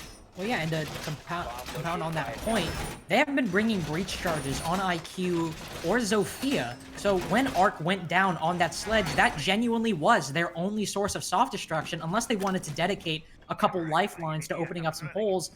Other than that, they were just, all they could resort to was shooting the floor. And going into this round, Blonde playing the dock. Now, he was instrumental last time for getting 2 kills early on the sledge and the IQ. But as I mentioned previously, Globo aren't bringing a Thatcher, and the last time they played, or Versity played Kitchen, they brought a Cade, and they electrified that freezer hatch, and they weren't able to get it open since they didn't bring a Thatcher. I think that's a much smarter move, and True's not making some not smart plays from what it looks like. I'm not entirely sure how he got killed, maybe just sprayed through main door. But either way, that's a great opening pick from Taro. I believe it was a pre-fire through that main door. But either way, that's a C4 off the board. And hey, an opening pick is an opening pick. Globo Gym have a great momentum and a great foothold to possibly make this a second round. Yeah, you need to get that opening pick and run away with it. We're seeing a lot of crazy pre-fires coming out from pretty much just Globo's side. I mean, that's twice now, 2 rounds in a row where Versity's been unfortunately taken down by pretty much kills you can't predict whatsoever. Burb getting a nice kill last round as well. It's going to be 2 minutes left on the board. Taro's already inside of Whitehall and going to be near Reading Room. And it's going to be Indy and Jixie at the bottom of White Stairs. Not really sure if they have the intel on Taro. The drone's going to be going down, and it's going to be a back and forth possibly between the two. And we are seeing the vertical plays coming out again on Globo's side. This time around, Tater, last time, if you do remember, was able to take advantage of it and deny the plant from those same vertical holes. Now, there are 2 Claymores on the board for Globo's side. We didn't see those Claymores used last time, but they could be really good and instrumental for denying the attacking or defending denial upstairs. But we are seeing a much earlier bakery presence as well. We have Burb and Unapologetic trying to make some headway going on there, but it's gonna be Unapologetic who gets a few shots taken off on them. The ADSs are going down, but it's Jixie who gets the opening pick on Versity's side going towards Globo, and now it's a 4v4. Top of Red Stairs, however, not going to be contested immediately. It's going to be Jixie holding the angle in Blacklist. It's going to be rotating back up. Now, it's just angles being held everywhere. A lot of patience going down with a minute left. Now, Jixie, however, is going to be facing some adversity at the bottom here. Code check. He's going to be facing a 1v2, and it's going to be Taro who gets the DB and no, on Indy, and that's going to be your Valkyrie. Going to be going down very shortly. Now, I'm curious, where is Jixie in all of this? He's going to be in the middle landing of Red Stairs. Now, there's going to be 2 people, each on each side of Jixie. If he looks to his left, he's going to find Taro. If he looks to his right, he's going to find Blacklisted. All is a matter of waiting, and Jixie has been the master of it. He is like a monk when it comes to defending. Zen-like patience. Oh, So Tater. then, but no, you Oh, missed your oh, headshot. Tater. And Taro loses. I'm sorry, Taro takes Attackers are down activating Tater, the defense. and that's gonna be the bomb plan going down. Now you have to be aggressive. Jixie takes down Taro in the refrag, and it's a 3v1, but you get another Oh! one. That's a triple kill so far for Jixie, and if Jixie can bring this back, it's gonna be an ace in their favor. 2v1 right now, 30 seconds left on the clock, but no, you go for the aggressive play, and Verb has your line of sight ready for your number. If okay. So Jeeksy, if you're putting up kills like that, what would have happened if Tater had landed that headshot? I mean, the IQ was quite literally not moving, looking away from him, completely oblivious to his presence. Didn't know Tater was there, and he missed it. And sometimes it's like 99 out of 100 times you hit that shot, and it just happened to be that day where he was just maybe a pixel, maybe a millimeter off, and it ended up costing him. Taro got the turnaround. Honestly, that's one of those moments where if the Wamai gets that kill, I think Versity come away with that round and they make the 2v4 clutch work. Going back towards the beginning when Unapologetic got killed, True was the opening pick, so this was the opening pick on the attacker's side when Unapologetic on the Zofia got taken out. There were two people playing inside a bakery. It was Burb with the diffuser and Unapologetic. Jeeksy flanked from coat check into small bake. Keep in mind, Blacklisted was on top of red stairs and is also Nomad. Jeeksy was able to flank past the flank denial operator and get a kill on Unapologetic. What makes that even more confusing is that you have two people. Say you don't have a Nomad on it and you don't have drones. At the very least, you should have one person watching small bake. That's one of the main spots defenders flank from to try and get kills inside of Bakery. The fact that they didn't do that, sure, they got a round win, and that's great to them. It still shows that Global Gym are making a lot of easy mistakes, and Versity are having a very easy time on their defense. You bring up a good point too, and I want to expand on that a little bit. I don't think we saw any air jabs go off either in that kitchen round. And we had seen a lot of opportunities, especially with Jixie. You knew there was a little bit of conflict going on at the bottom of red stairs. You would think maybe an air jab would be in that area at all. But no, Jixie was able to rotate from Kochek to red stairs all the way through into Bakery and almost take down Burb. But there was nothing there. There was no utility, no He got away, claymores, no too. air jab. Yeah, and he got away with it. He got away. Blacklisted was on red stairs and could have cut off the flank, though he did stop just below red stairs. He still managed to get away, and again, unfortunately Tater missed a shot. He almost made that round work despite the man disadvantage. Yeah, unfortunate, but we are in round number 6 now. It's gonna be the last round in the first half. Unapologetic once again repelled on the cigar side window, trying to take down any sort of ADSs or Wamai discs, whatever there might be on that iron shield going to white stairs. Now, it looks like the ADS was burned down. I believe the iron shield is still up. Air jabs finally going down, and it's gonna be Cigar wall completely open. Now, we had seen Tater go down as the opening pick last time we were on bar, but so far he has kept his life intact. Now, it's going to be Cigar being almost completely overtaken, and we had seen a bandit with the M7 last in washroom. But no, this time it's going to be True, who was the bandit last time, now on the smoke. And he's going to take a little bit of damage from the frag grenade, but not a whole lot, all things considered. Frag grenade number 2 goes down, takes a little bit more damage, but like another Zen monk, able to hold on to his life and not be overly aggressive.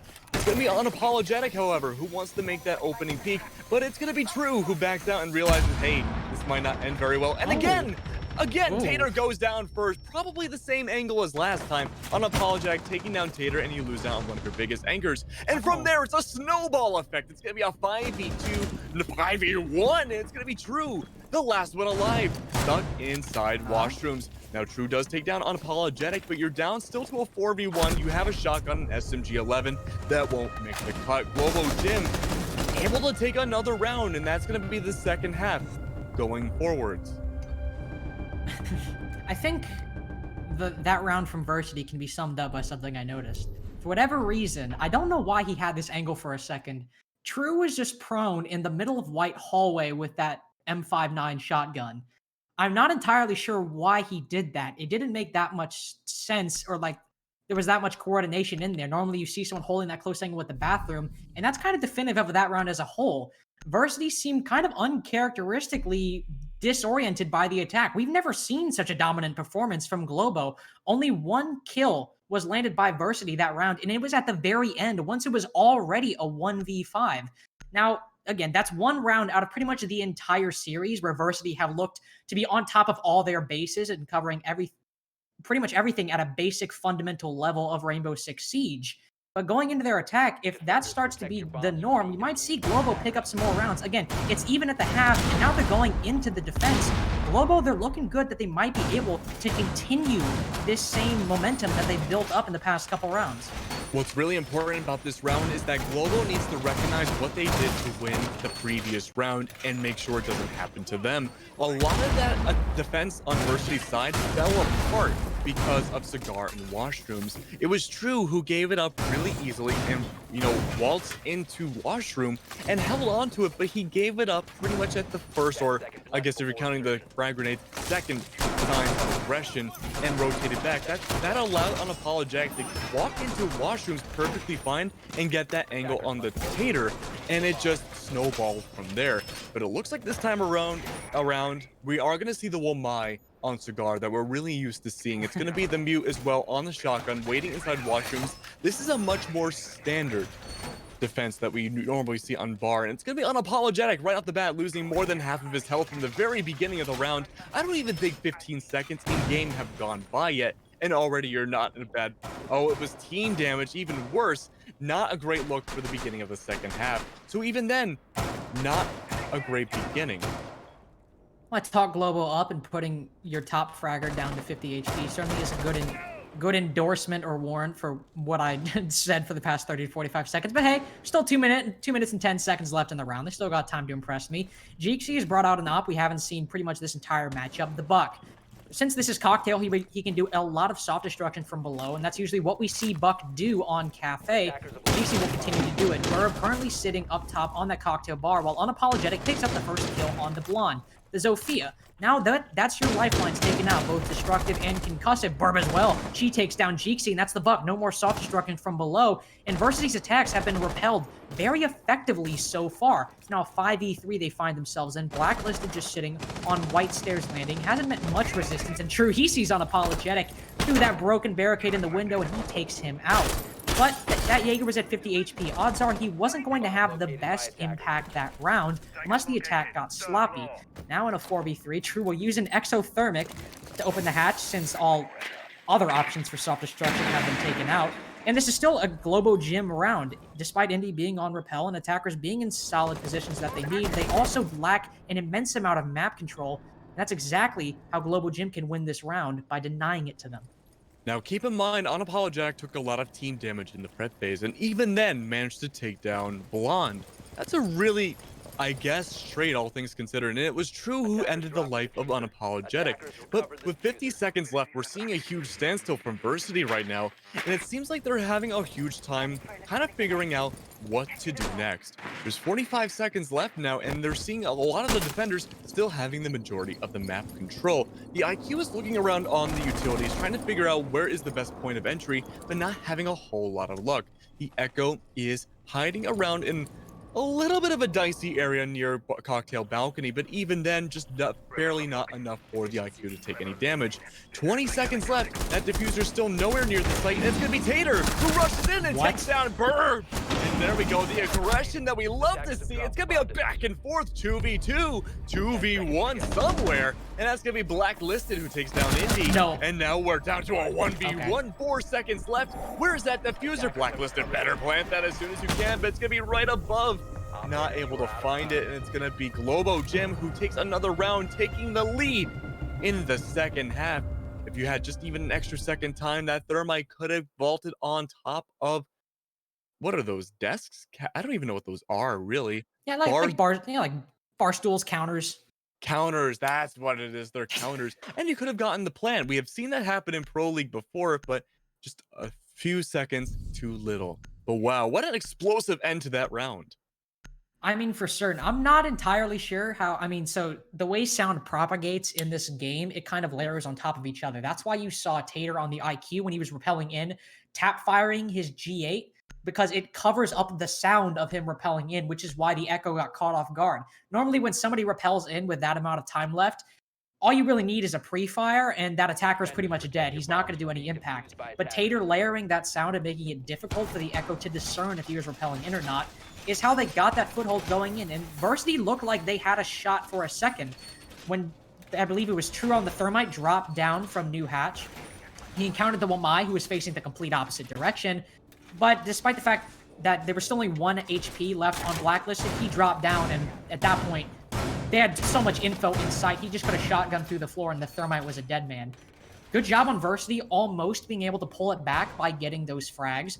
But Globo Gym, that's a very strong first round on their defense, and a very weak attack coming out from Versity, stalling outside the map for so long. You know, it's interesting. Globo Gym even chose attack on this map. True. And so I'm wondering maybe they were just trying to get the attack out of the way, maybe get as many rounds as they can, and maybe plan to have a really solid defense. And so far, the answer is yes to that defense. Keep in mind for the kitchen defense, Castle is banned. So maybe, you know, it's going to affect their rotations just a little bit. But we're seeing, again, a very trap heavy defense. We are seeing a intel heavy defense as well with the mute, with the Valkyrie, and the Echo as well. Now, Echo normally not too much on the board. We've been seeing a lot of on the defensive side for Globo Gym. I believe 2 rounds in a row now. And we are seeing a white stairs or a white hall garage attack that we don't normally see. It's either top down or bakery sided, but they want to rush in this time and take back that tie. One thing I'll give Versity so far, their drone game has been leagues ahead of Globo Gym. The Jaeger from Unapologetic got spotted trying to rotate down white stairs, and he could have potentially, if this were, say the roles were reversed, saw Versity do the exact same thing and pull off a flank on Oregon last time onto the attackers, and instead it'll be Jeeksy to pull the reversal, taking out Unapologetic. He stains quite a bit of damage, but that's still the Jaeger and the main roamer taken out, aside from the Legion, who is also playing upstairs. I believe he's the last one. No, I take that back again. Ark's playing on red stairs, going down for a flank as well. I don't know if the attackers have drones on the bottom of red stairs, but if they don't, Ark could make a big play with that, and there goes those drones again. GT spots Terror on the Legion playing inside of Dining. Sees him rotate back into Mining as well. Now they know exactly where he could possibly rotate down. With 1 minute and 15 seconds left, they've opened up Freezer Wall, and they still have some very solid map control, well, to make an execute go down, but they're lacking one important piece. They don't have Bakery. Their attack is solely coming from either main lobby, brown stairs area, or over by white stairs in Freezer. They don't have much pressure in that Bakery, and that allows the defenders to be able to rotate out. True takes out 1, but Jeeksy gets down in exchange. It's Ark playing above. He picks up 1, but not the second. That's a great shot from the Thatcher. Now it's a 2v4. Make that a 2v3 with True down on the ground. Burbis jumped in. He sees his teammate get taken out. An impact grenade kill, no less. He's the Echo, left in a 1v2.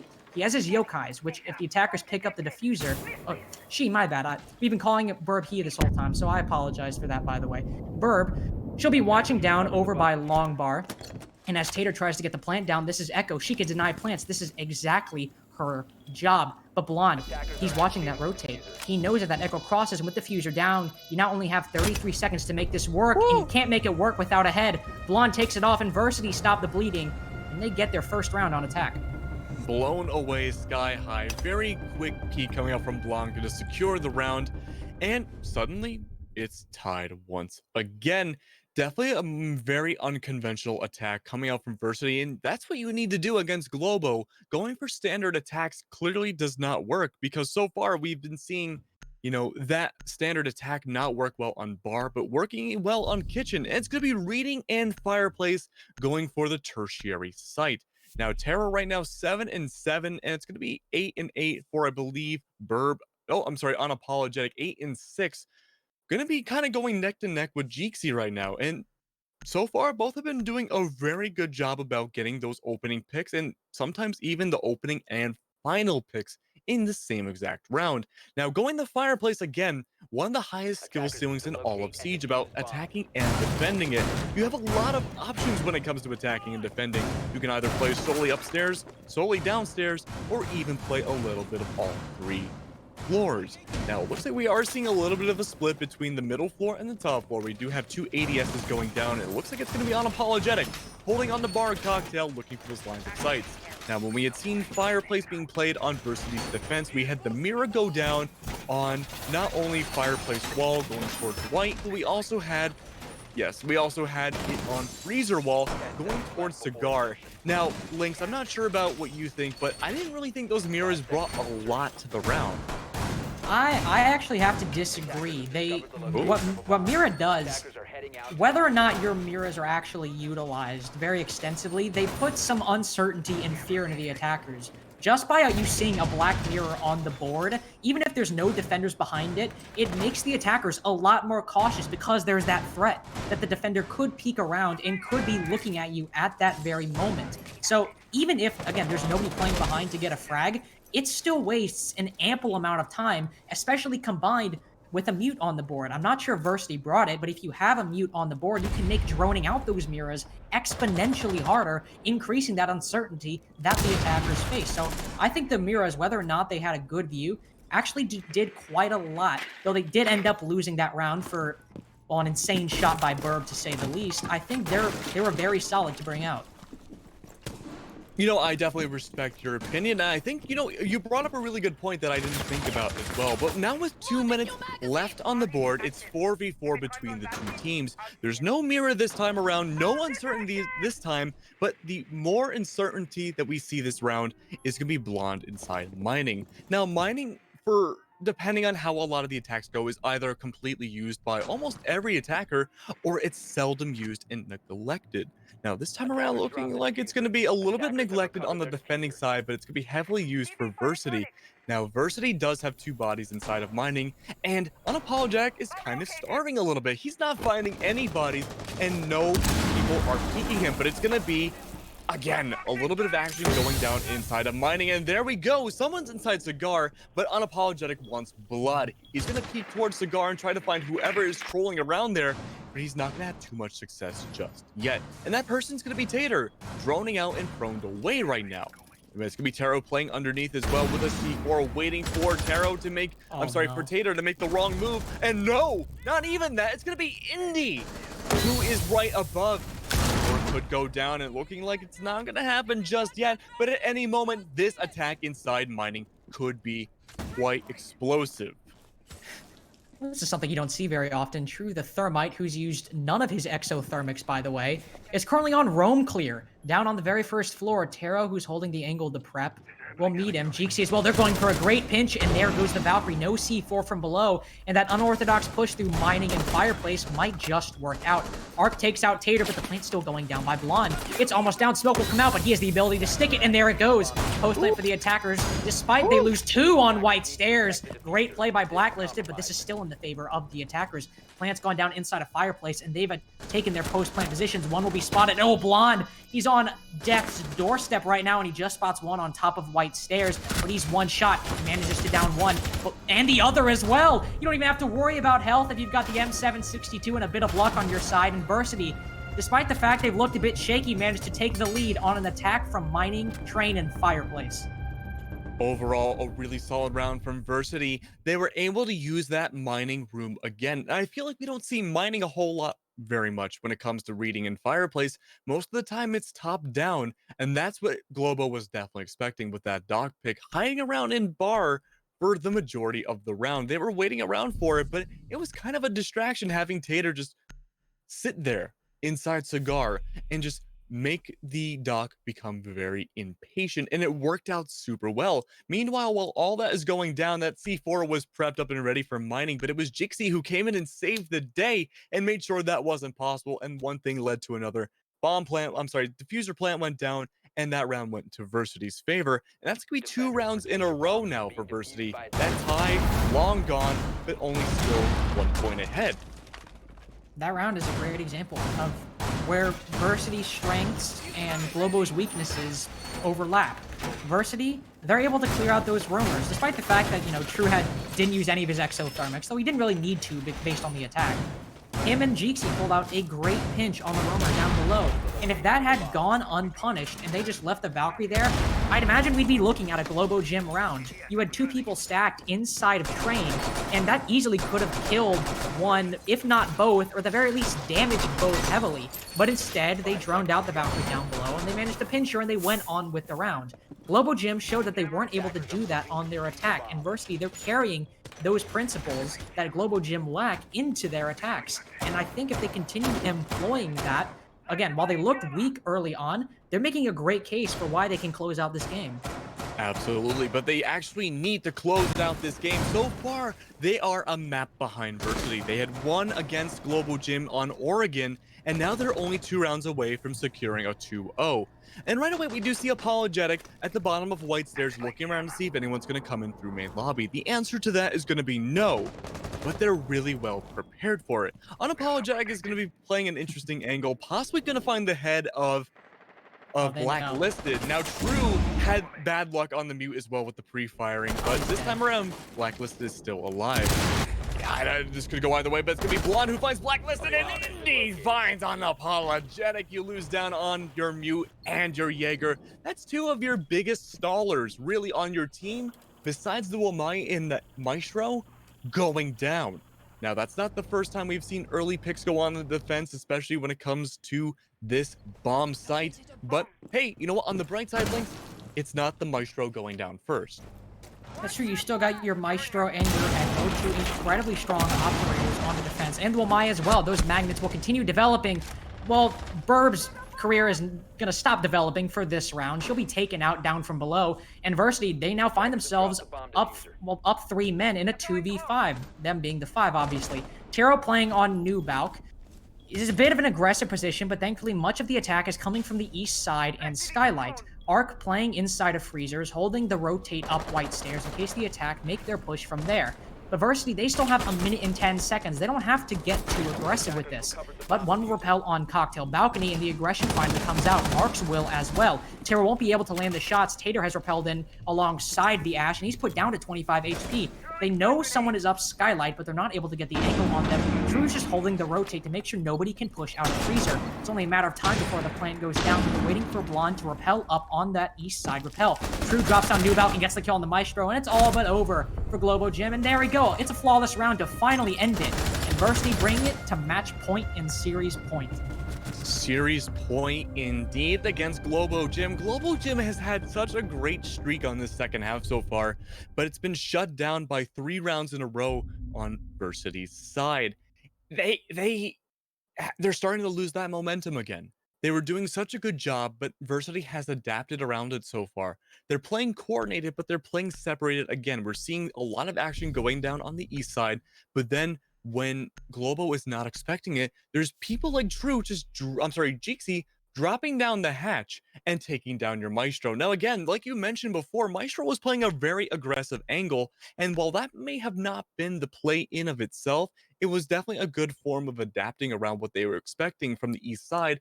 But then again, it was the split push that came out and really solidified that round. But the tensions are high, ladies and gentlemen. 6-4. Map 1 already going under Versity's belt, and that they're 1 round away from securing Map 2. It's a best of 3, so if they cannot win, if Global Gym cannot win this round and it goes to Versity, we will be saying goodbye to them for the night. Now we are on Bar and Cocktail once again, and the defenders have not changed their operator pickup or lineup whatsoever, minus Taro, who is going away from the aggressive Maestro we had seen from them previously to the Valkyrie pick. And honestly, Lynx, I think that's a very good choice. I think it could potentially be as well. Blacklisted will move to his role back to the bomb site, as opposed to last time where he got taken out on that mute early on. I believe it was on White Stairs. He'll be playing close to Bathroom with that shotgun, as you characteristically see of an operator of his caliber.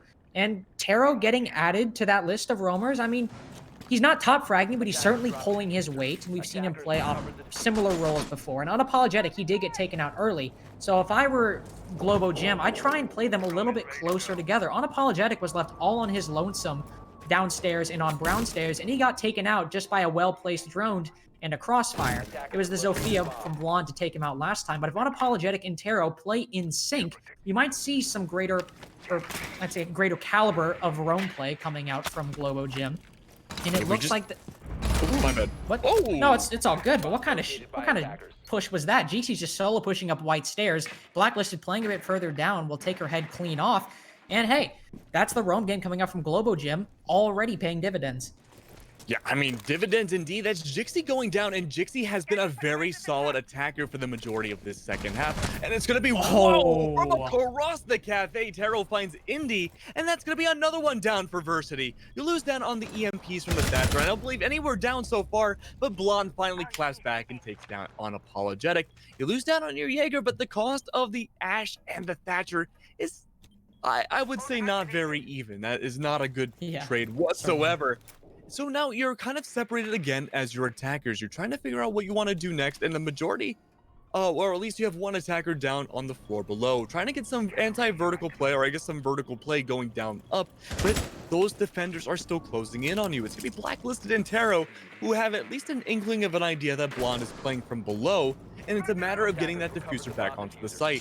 Now it's white stairs. Blacklisted is playing a very nasty angle, potentially able to get the pre-fire down from no, but the pre-fire the other way around is going to be Blonde taking down Blacklisted. That's the exact kind of play Versity needed to regain control of this round, and regain they have. They've evened the man count 3-3 now, and it's the exact same players who were in this situation last time, except Versity had a higher man count, to be fair. But still, they are close and they are in great positions to be able to pull this back. And since the man count is more even, Globo Gym's odds certainly have skyrocketed. With only 30 seconds left, the attackers have the map control they need, but once again, the defenders have those positions. It's going to be a west side take coming from Cigar to try and get this plant down, possibly in default or by long bar. Mark's coming out as well, means this is almost impossible. The attackers all push this way, but there goes True in his favorite position, Nubalk, and he gets taken down. So does Tater from Taro, and it's just Blonde left in a 1v3. He's inside of Freezer. He manages to pick up one. That's great. Will he pick up the second? No, he won't. And Globo Gym will manage to prolong the win from Versity, and they'll just need to win one more round to bring us to OT. That's right. You know, it's looking a lot more solid than we had seen on Oregon. Globo Gym, now instead of having one round on the board from when we had seen last map, they have 5 now, and they are 1 point away from overtime. And honestly, I think we could very well see it.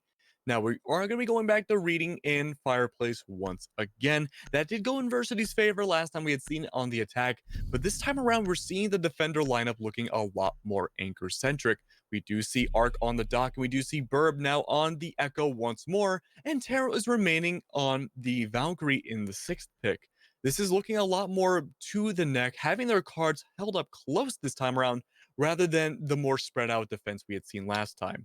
Now, what we want to do is keep an eye on Taro, again, because they were playing inside Kitchen last time, down below, and they had huge potential for getting the C4 up above inside of Trains. Unfortunately, that never came to fruition because of Jixie, but is that going to happen again?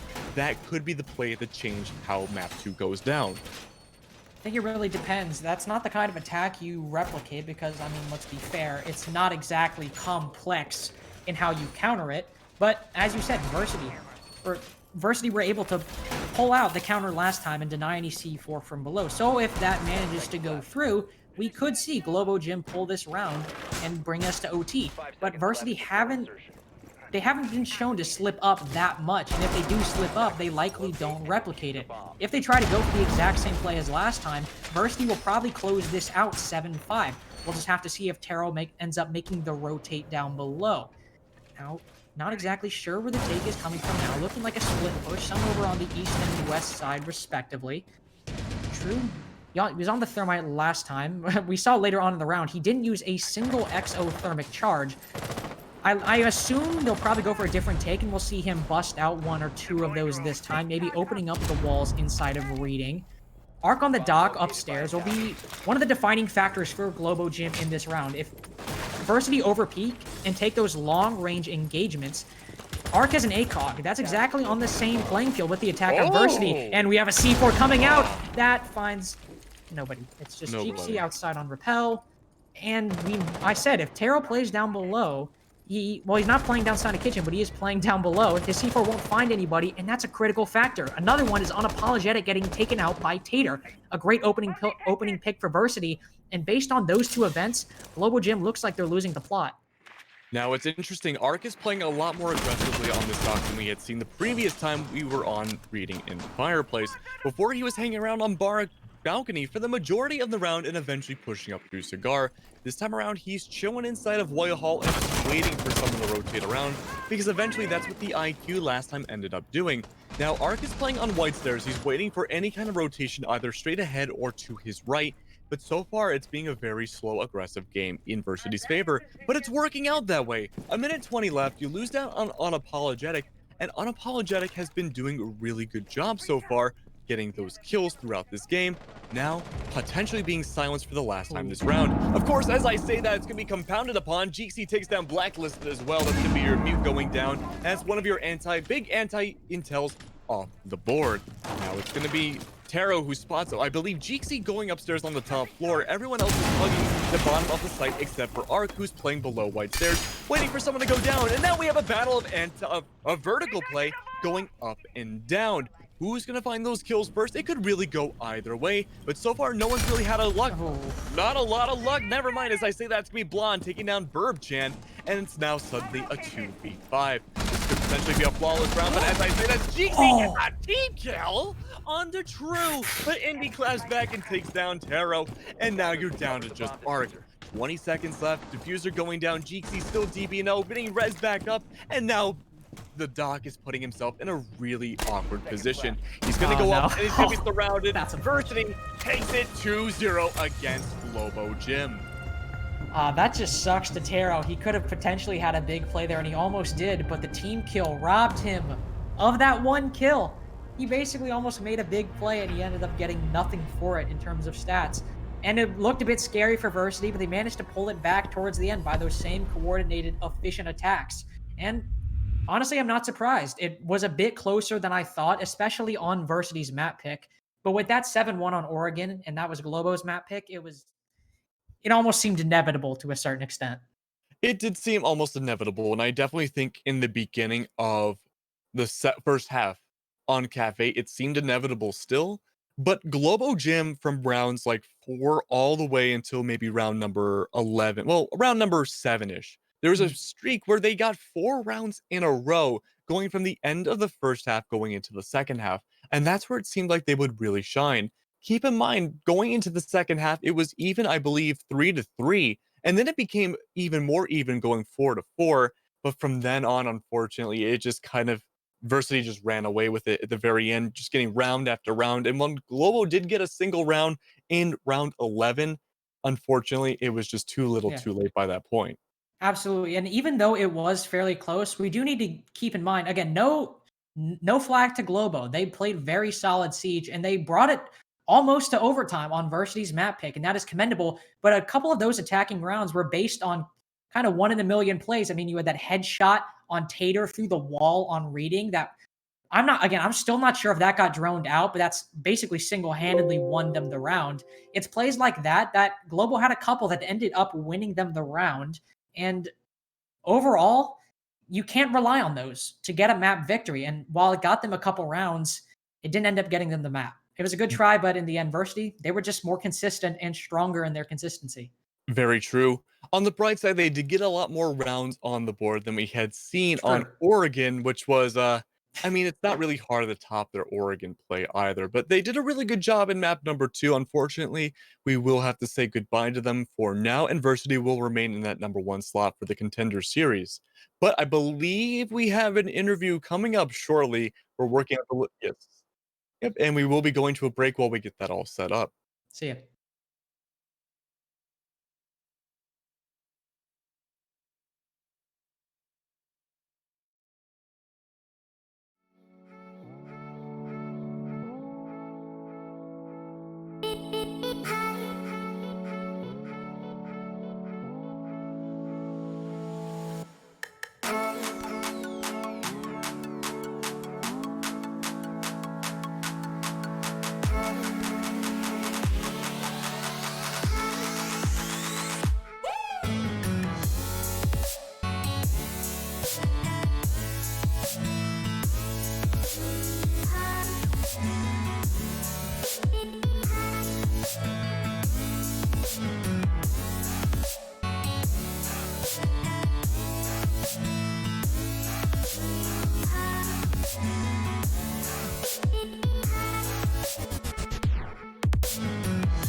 Ladies and gentlemen, welcome back to ESA. My name is Kagwilnek, and my co-interviewer today is the wonderful and awesome Lynx. But we have a special guest today. We have someone we're interviewing who had won 2-0 just now against Globo Gym.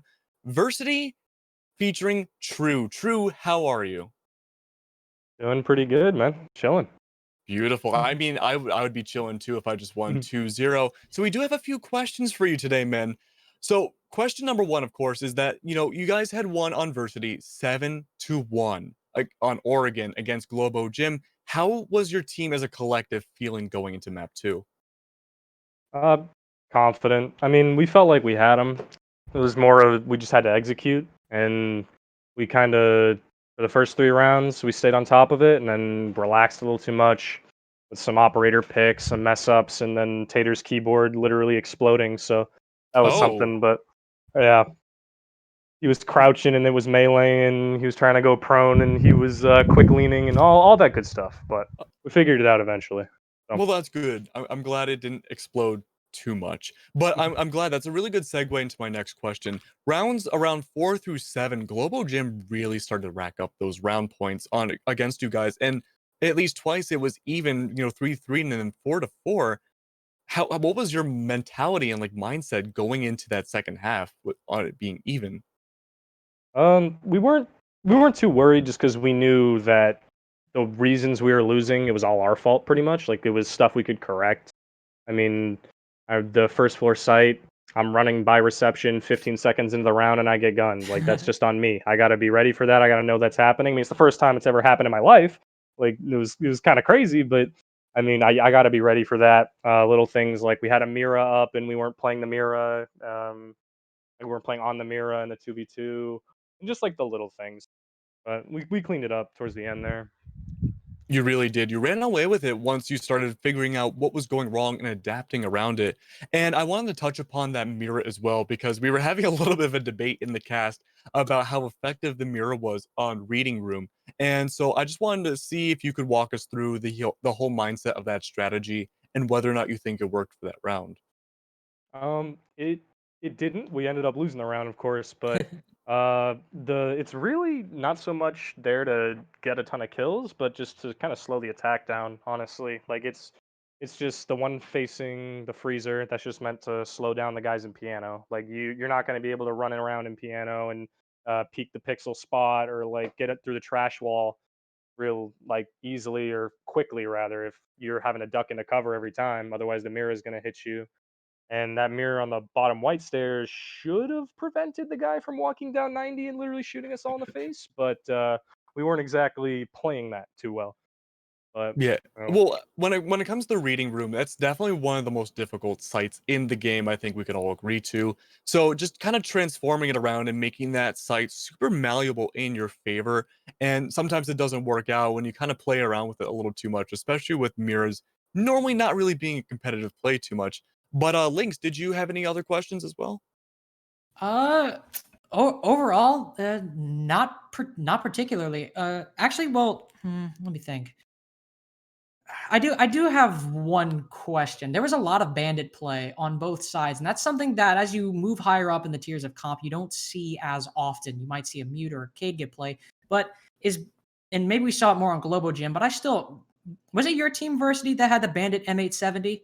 yep, that's the Okay. special. That's the So Pengu special right so there. that's the okay. So that was planned. So I was just wondering, what was the logic behind just like you kind of using Bandit more often than we normally see, and also the M870. Like, what specifically was the goal of that? I think Bandit's super strong when Thatcher's in play, but the problem is we're kind of in a meta right now that, and especially in tier three, and I mean if anybody's ever played ranked in their lives this season, I mean you could tell Thatcher's almost not even an operator, but Mhm. ops like Cade and Mute are definitely stronger when Thatcher's off the board, but with him on the board, I mean, he presses one button and clears everything off the wall. So I wanted to kind of keep our wall denial more active to just make it a little more difficult for them to push in and take us out. But then we kind of strayed away from even bringing wall denial, and I think Yeah. that kind of hurt us on that second stretch of defenses on Cafe. But Well, but also going off of that, Thatcher went unbanned, and I believe both matchups. Did that surprise you that Globo Gym didn't ban the Thatcher, and also moreover that even when he was unbanned, they basically didn't bring him at all? I mean, it surprised me that they didn't bring him. I think Thatcher's honestly one of, if not the strongest operator in the game right now, just because of the meta of just holding power positions and stacking utility, and he's the best op in the game at clearing it. So it surprised me that they didn't run him a lot. I mean, I know on Oregon, I'm pretty sure they had him almost every Yeah, round, which they makes didn't bring him on sense. Cafe. They brought him Hmm. some on Oregon, but it was Cafe who was basically non-existent. which is weird. Hmm. Yeah, I don't know. I mean, I was surprised. That was kind of the whole point of like the bandit shotgun and playing the pixel corner, just because we know we can contest that angle, and if they open my wall, I'm screwed. But especially with Thatcher in play, it's so easy for them to open that wall. But they just weren't really bringing him. So They just didn't bring him. Well, now's a good time for Globo Gym the VOD review. Maybe next time if they face Versity again, bringing the Thatcher, that could be a play changer. You never quite know. But True, thank you very much. And on behalf of Versity in chat as well, saying good, let's go True. Thank you very much for coming on today to be our interviewer. And going forwards, we are going to have another fantastic game coming up, but we will be going to a short break beforehand, and we'll see you then.